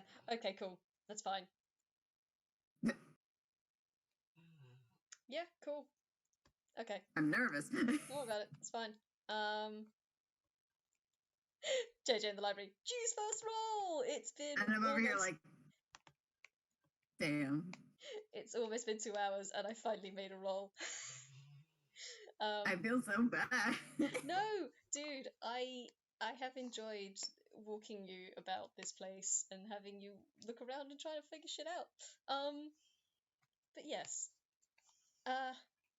Austin, you're sitting in a chair. You have been covered in black powder that is now slowly being sucked off of you and back into this teapot. Yeah. What are you gonna do?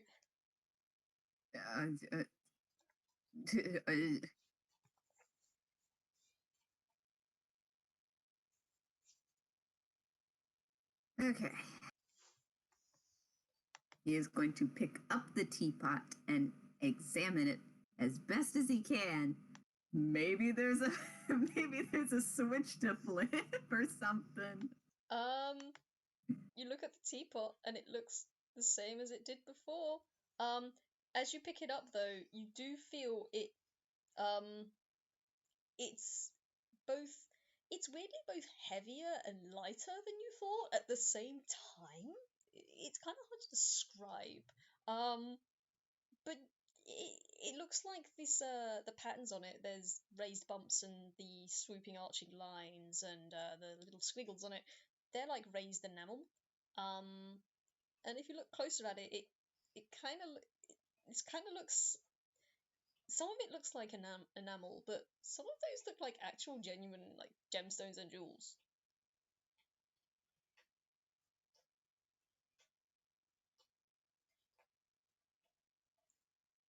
I can't believe it. He's picked up a cursed teapot and he's gonna die.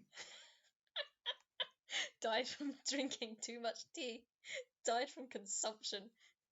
I didn't think it could happen. If it was gonna happen to anyone, it was gonna be Lao. God damn it.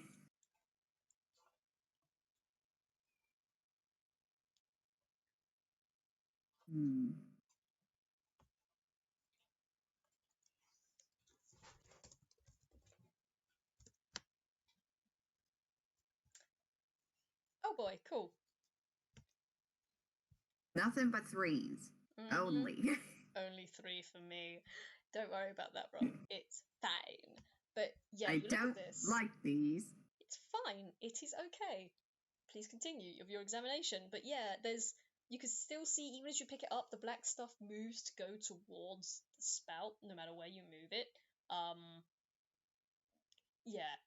So even the stuff that I had poured in the mug before. Oh yeah, including that. Actually, hang on. Actually, yes, it does. So I had to have a bit of a thinky on that, but yes, it does put that back in.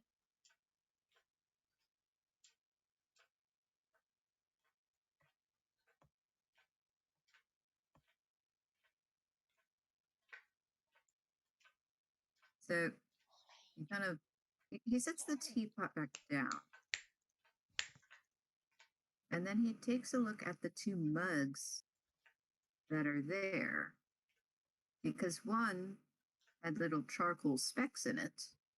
The other has water. The other, I will say, is completely dry, apart from like the tea rings and stuff. And the charcoal specks, it's mostly like stains, like the slightest hints of them, on like the rim of the mug and the handle.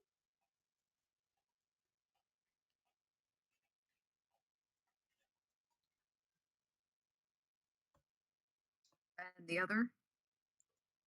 The other is just water. There's nothing really. Actually, there is like, there is very, very, very faint black marks on that. but mostly around the handle, less around the actual mug rim. Okay.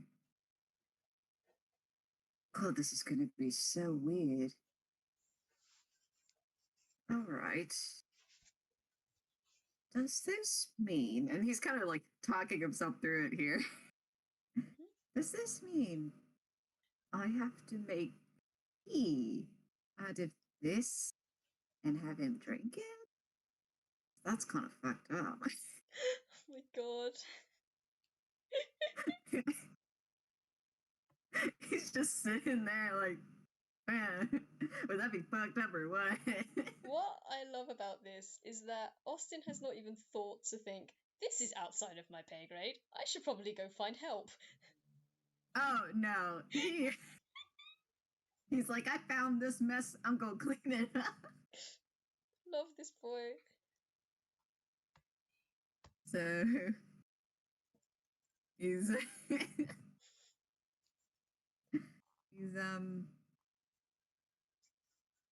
he's not quite sure, but he'll give it a shot. Is there still charcoal in the mug that he pulled out?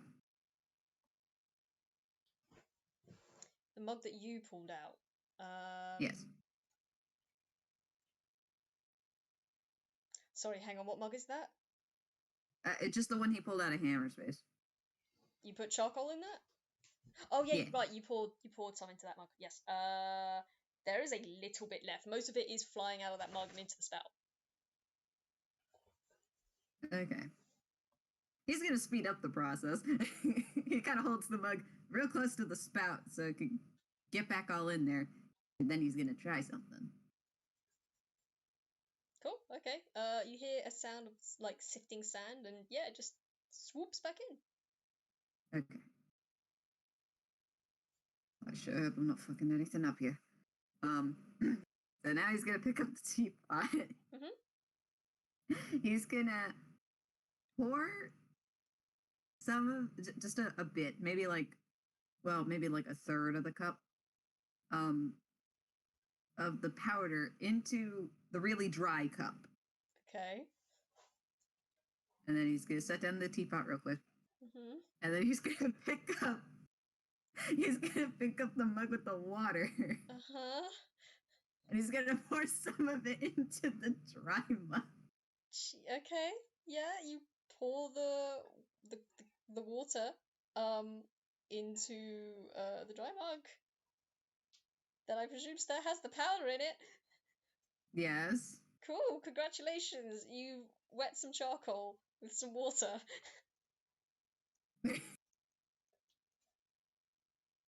Alright.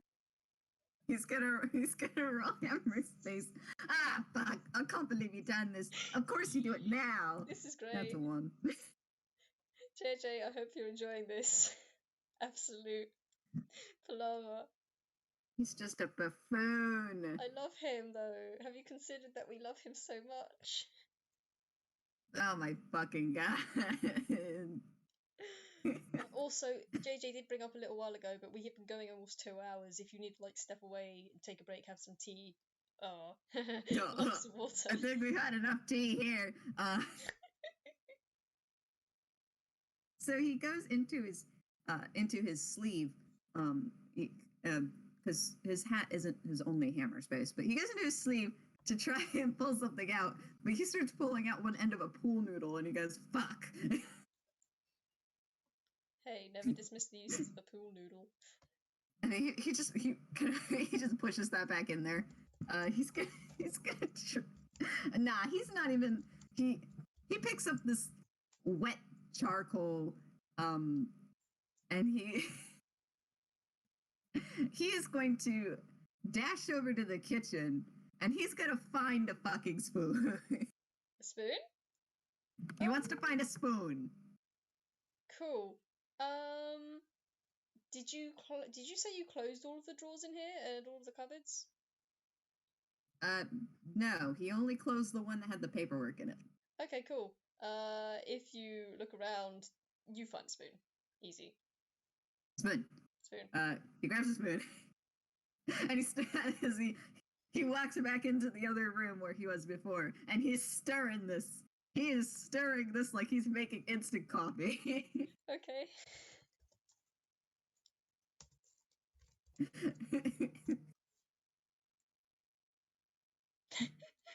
Keep going. Yep. Okay. Please continue. So so in some kind of way he is trying to make like a tea of sorts. But to have the charcoal kind of semi-dissolve, it's like trying to dissolve sugar in like regular water, except it's probably worse. So Jesus. Okay. Okay, buddy. You have made charcoal water. Congratulations. You've made sulfuric water. Except you don't actually know if this has sulfur in it. Does charcoal have sulfur in it? You don't know. You're right, I don't know. Neither of us know. It's fine. You have black Okay. water. That's what you've got. You've got black water. What? Okay.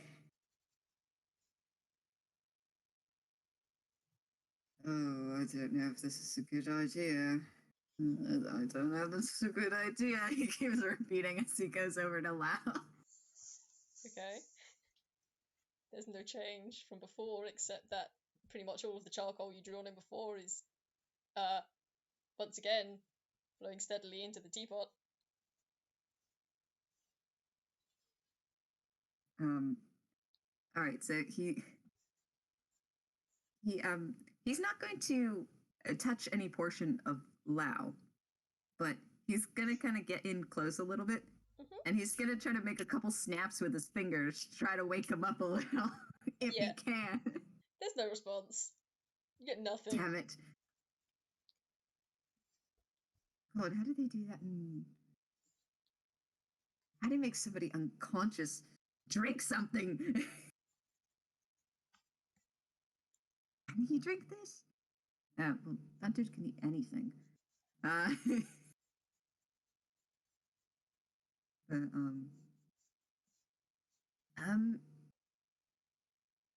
well, either way, he he then is gonna try to get a bit close to where he hopes Lao's beak is,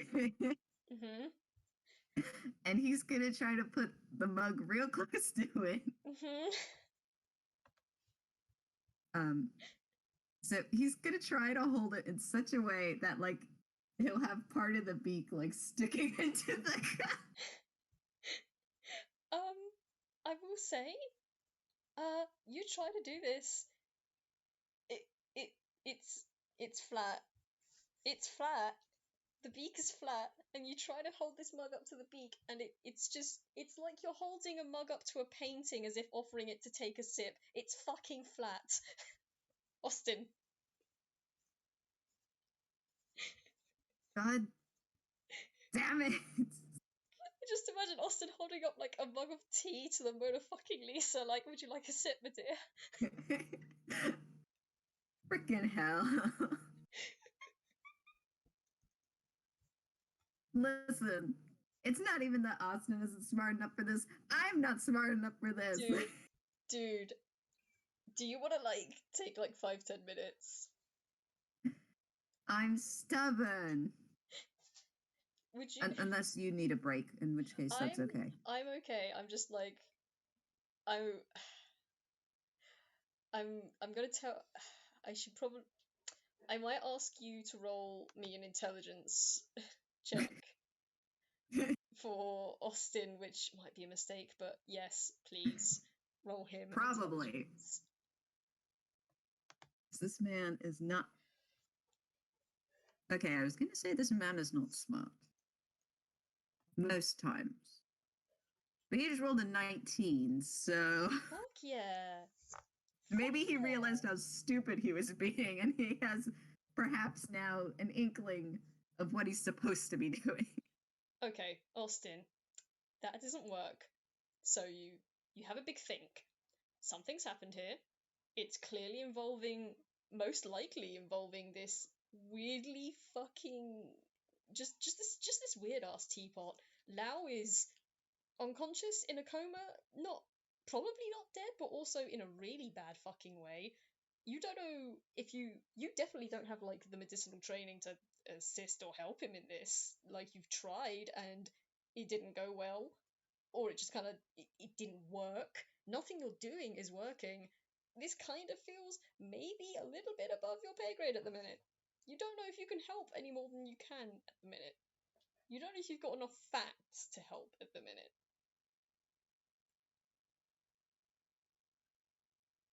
Enough facts.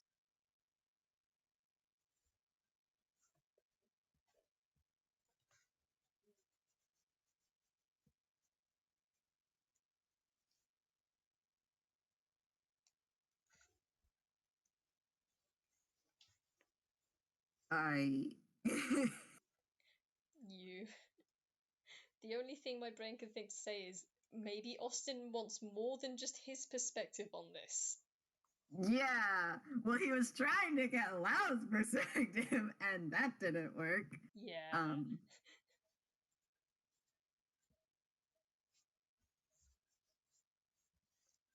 If you would like, I can communicate player to player, because apparently I just can't get it through properly on the FPS. But I'm gonna tell you now, you're not gonna get him awake or conscious anyway in this FPS. He's not gonna be conscious. That is the problem. And the way to solve it seems to be through this freaking teapot somehow, some way. It's definitely involved.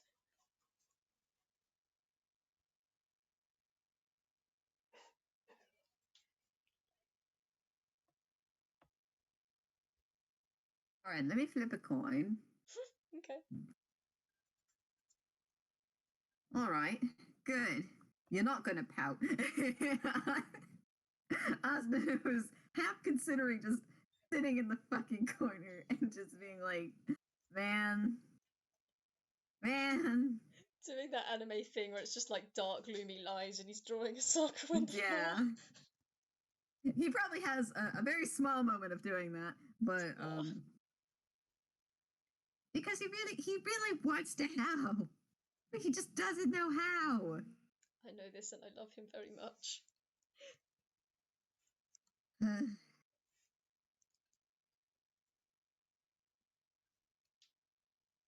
Gotta be something to do with this teapot, and I know that because it's right here and it's sucking up all the bullshit that makes him up. And you can tell he's getting very frustrated. Cool. But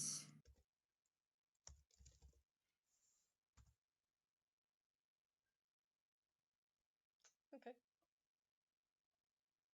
Please continue.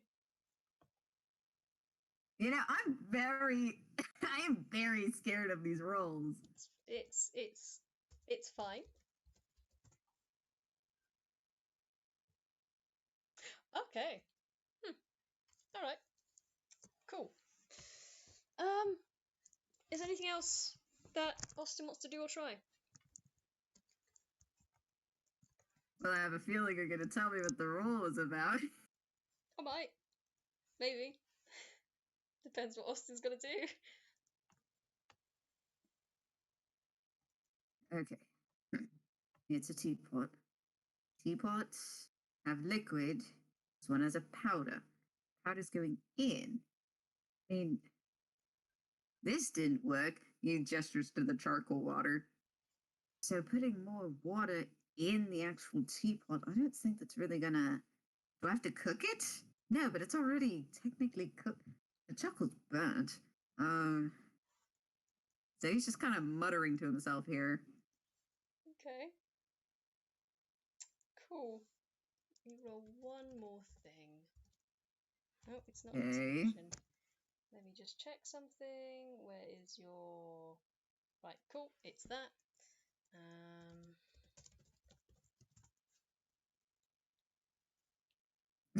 Fucking beautiful. Excellent. Cool.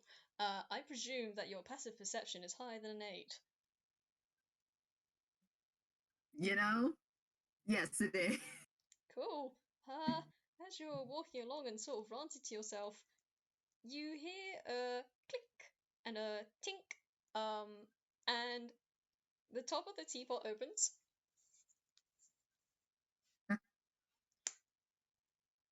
and I don't have any artwork for this, but you see the top of something come out, and that something you slowly realize is a head of a rather dark-skinned, feminine-presenting person with rather... The only way to describe it is rough but smooth looking skin. Rough in that it looks very very tough, very hard, but smooth but shiny, like it's been sanded down. And this person's head looks at you, and you just hear a why on earth are there more of you here? Kinda got my hands full right now. Excuse me? You're not excused. Could you do me a favor? Nah. It depends on what it is. Cool. I need you to get in here. And you see a hand pop out, with a bright yellow puffy sleeve, and they just kind of point at the teapot. I need you to get in here and help me get him out. Because he won't leave. Wait a minute. Do you mean the charcoal? Yes, you know, the thing attached to the charcoal. That thing won't leave. I need someone to get him out. Because I've been trying to get him out, and he won't leave. So if you wouldn't mind helping me out here. Okay, wait. All right. I'll help, but you have to first tell me what is going on.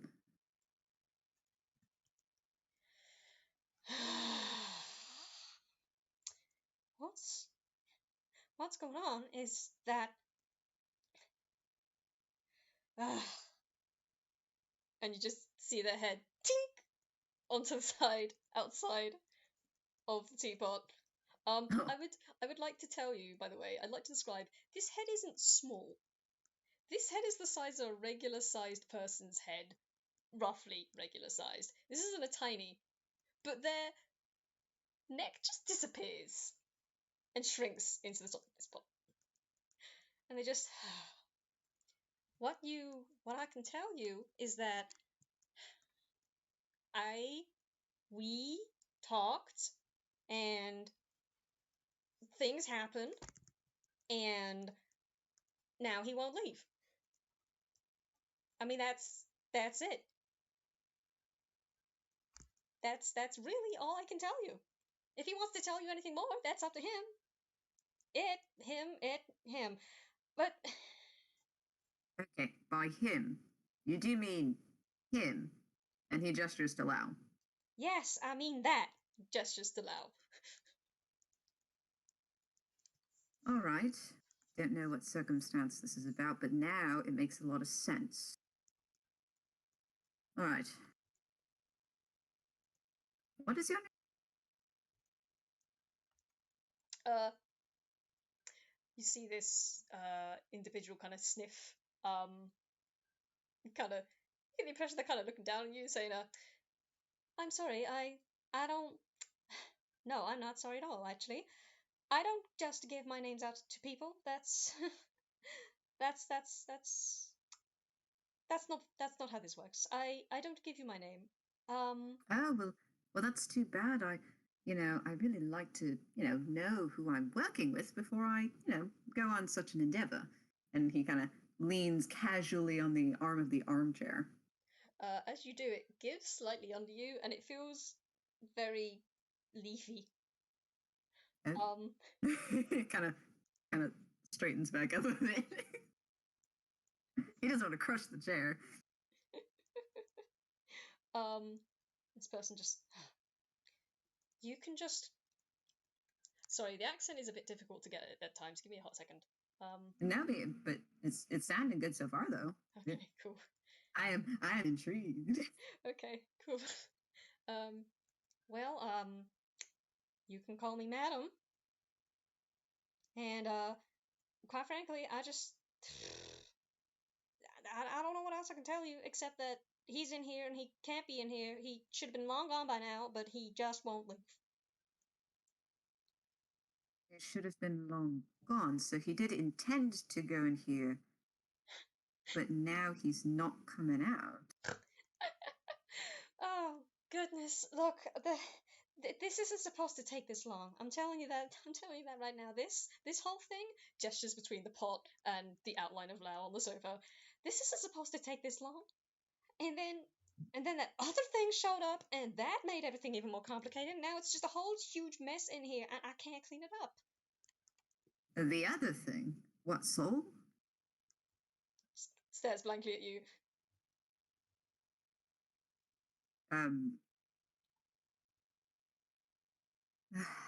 You know, whatever you can tell me on the way in. I don't know how the hell I'm supposed to fit in there, but I will believe that I'll fit in there. I'm gonna help you out. This person's eyes narrow, and you hear as an arm comes out, at a shoulder, very poofy, holds out a hand and says, "Shake on it."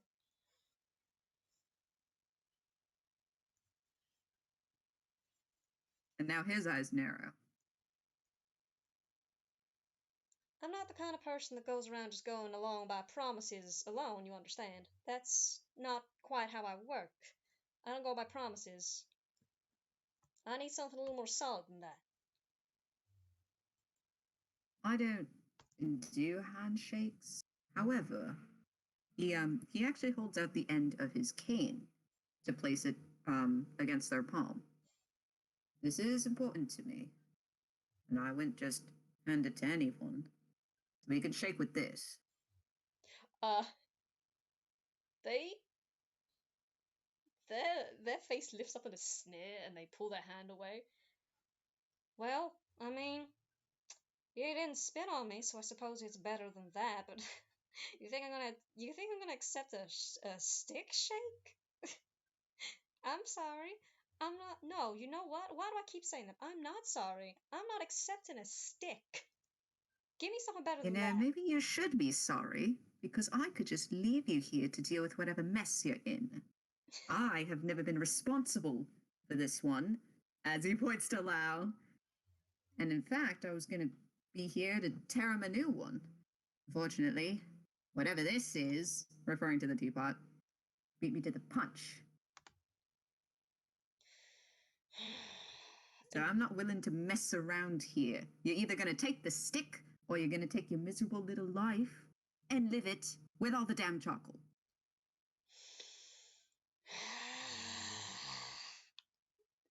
The hand that was held out just kind of rubs the brows and down between over their broad nose and pinches the ends and their eyes squeeze shut. Could you roll me a persuasion, please? Yeah. By golly, please, my guy. That'll do it. All right, so that's a 22. Nice. Finally, he gets to use persuasion for one. Damn, you have a +9?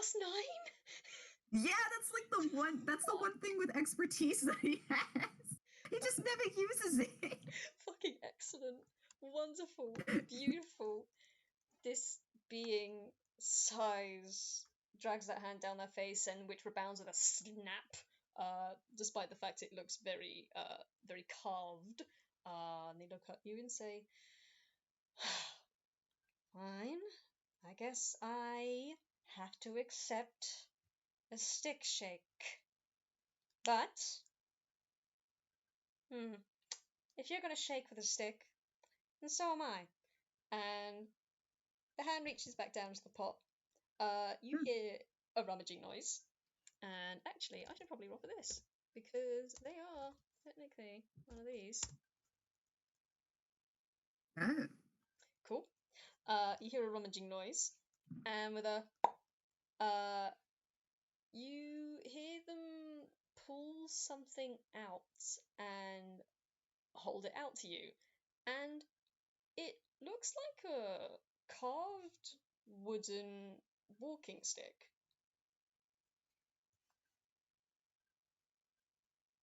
And they hook the curved end around the end of your stick, or of your stick, and they just kind of tonk it twice.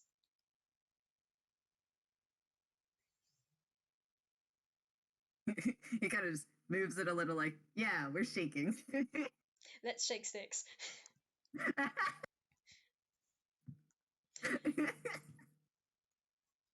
The shicks have been staken. Oh my god. The shicks have been staken. The shicks have been staken. Yes, the sticks have been shaken. And yeah, they take back their walking cane and put it back into the pot. Does Austin do anything? He kind of pulls his cane back, kind of keeps it at his side. All right. Now, how can I help? Well, the first thing you can do is get help. And they kind of like look around the rooms, like, because the last thing that tried to help kind of made everything worse. So no offense, but I'm not just gonna keep adding people in here. At least not one by one. I don't.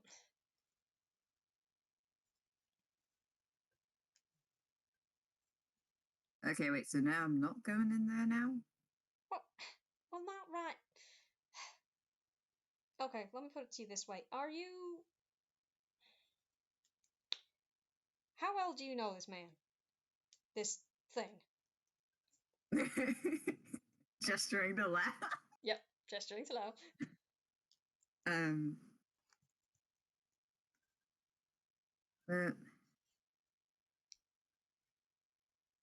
All right, I'll tell it to you straight. Well, straight as I can. But that's my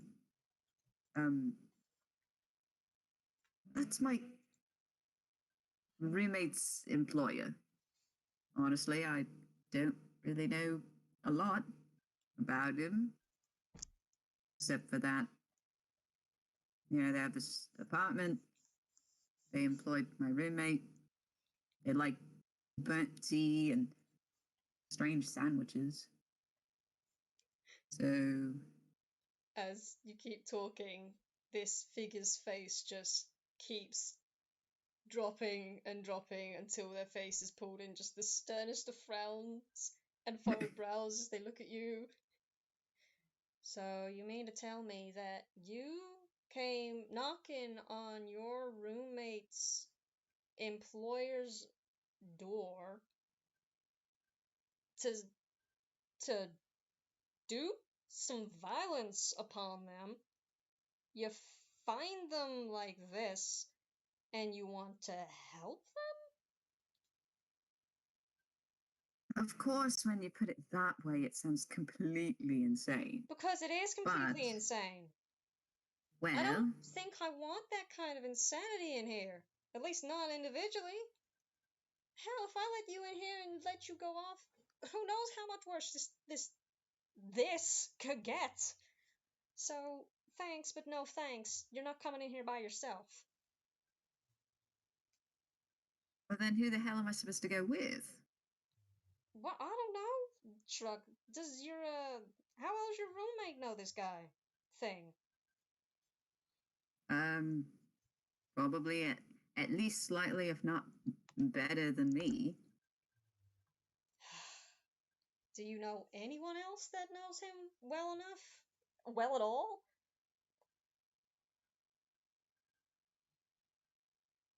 I mean, they're soul, but I don't know where they are.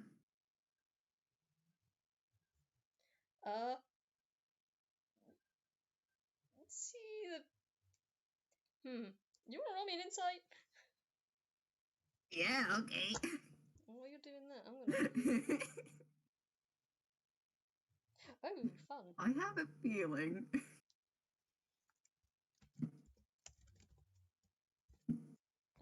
What is that? Let's see. What's that? All right. Wow, cool. Okay. What is that, deception? Wouldn't you like to know, Flubber? I would like to know. I just got a 22. Yeah, you definitely see the shifts of this person's eye. Well, they don't have any pupils, they don't have any irises, their eyes are just blank, completely brown. But you can see like the creases and the lines and the whole way their face shifts. Just can't look away from you. As you say, don't know where they are. Just kind of look around like, they don't answer your question. But that looks a little sus. His face just looks totally done. They're the one that's in there, aren't they? I suppose that depends, because I don't know what that thing's name is, but when it first showed up, it was large and green and noisy and stupid. So does that fit the description? Did it have a giant sunflower for a head? Oh, well, howdy, how did you guess? Well, that's so.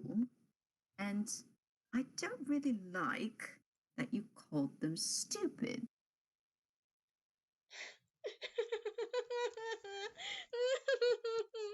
Oh, you're one of them real delicate types, aren't you? You probably wouldn't like it if I called a tree just a tree, or a pond just a pond, or a pebble just a pebble. Guess what? Stupid, stupid. You can't change it. That's what it is. Stupid, stupid.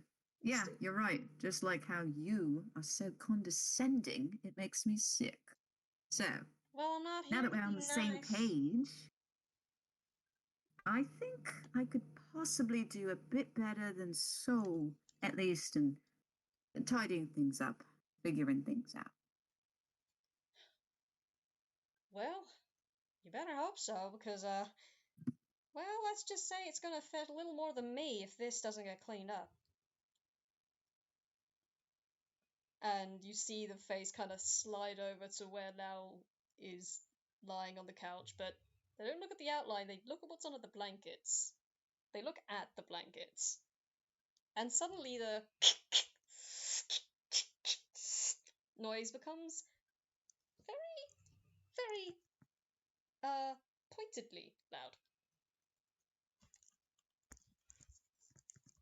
You know, I gotta say, I really want to ask about that, but I'm not going to ask about that. And instead, we're going to get things started so that we can finish things, and then maybe everything will be semi back to the way things are supposed to be. That sound good?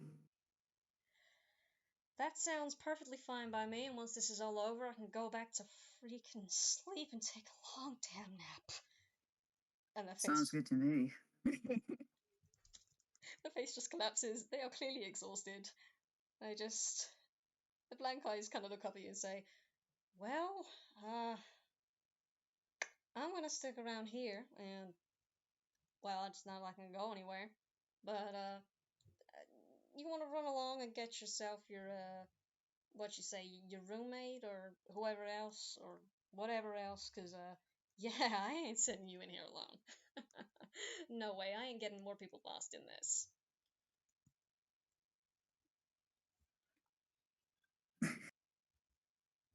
Getting more people lost in there.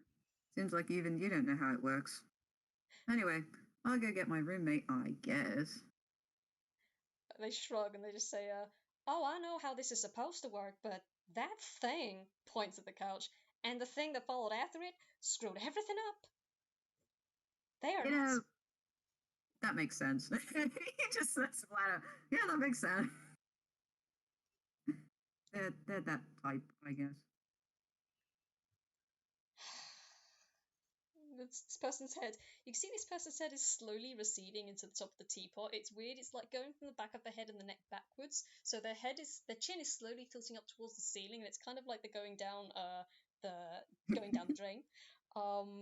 As they say, well, whatever you do, hurry up and do it, and just when you come in, knock on the pot. And then with a Understood. Anything else like that? And they're gone. the top of the latch of the teapot swings shut with a click. And the room goes quiet except for the click, click, hiss.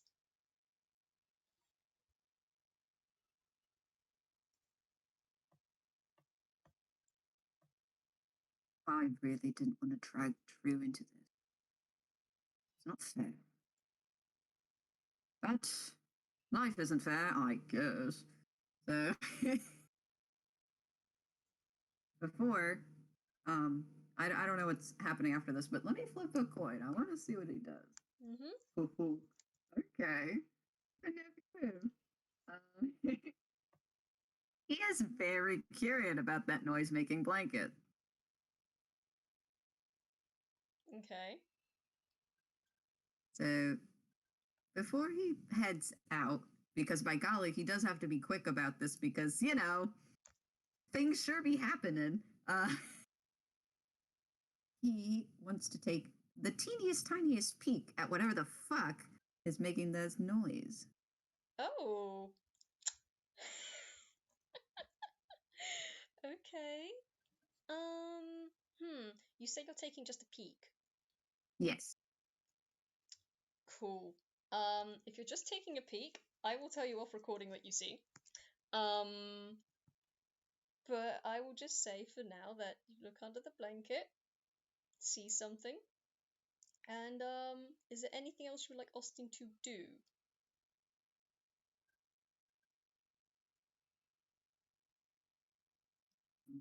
So regardless of what he sees, he'll just put the blanket back.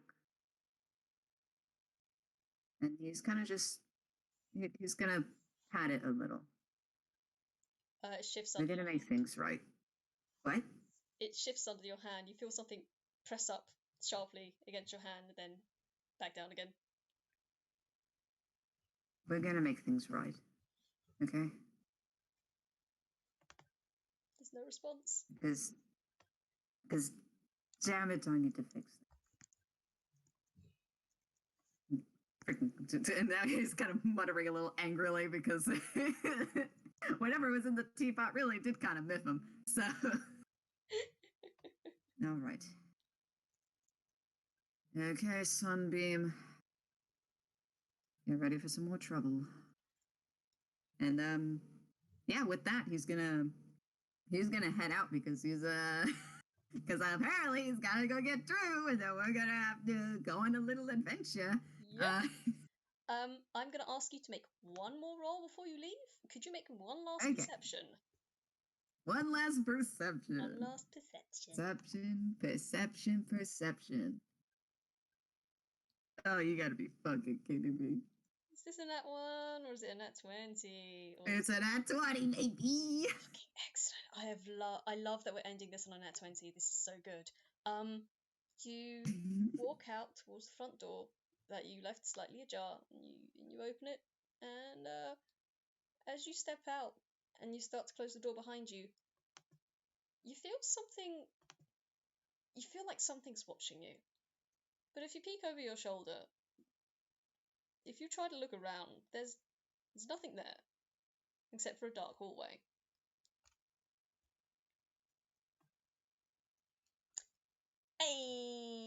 And unless there's anything else you want to do or say in response to that.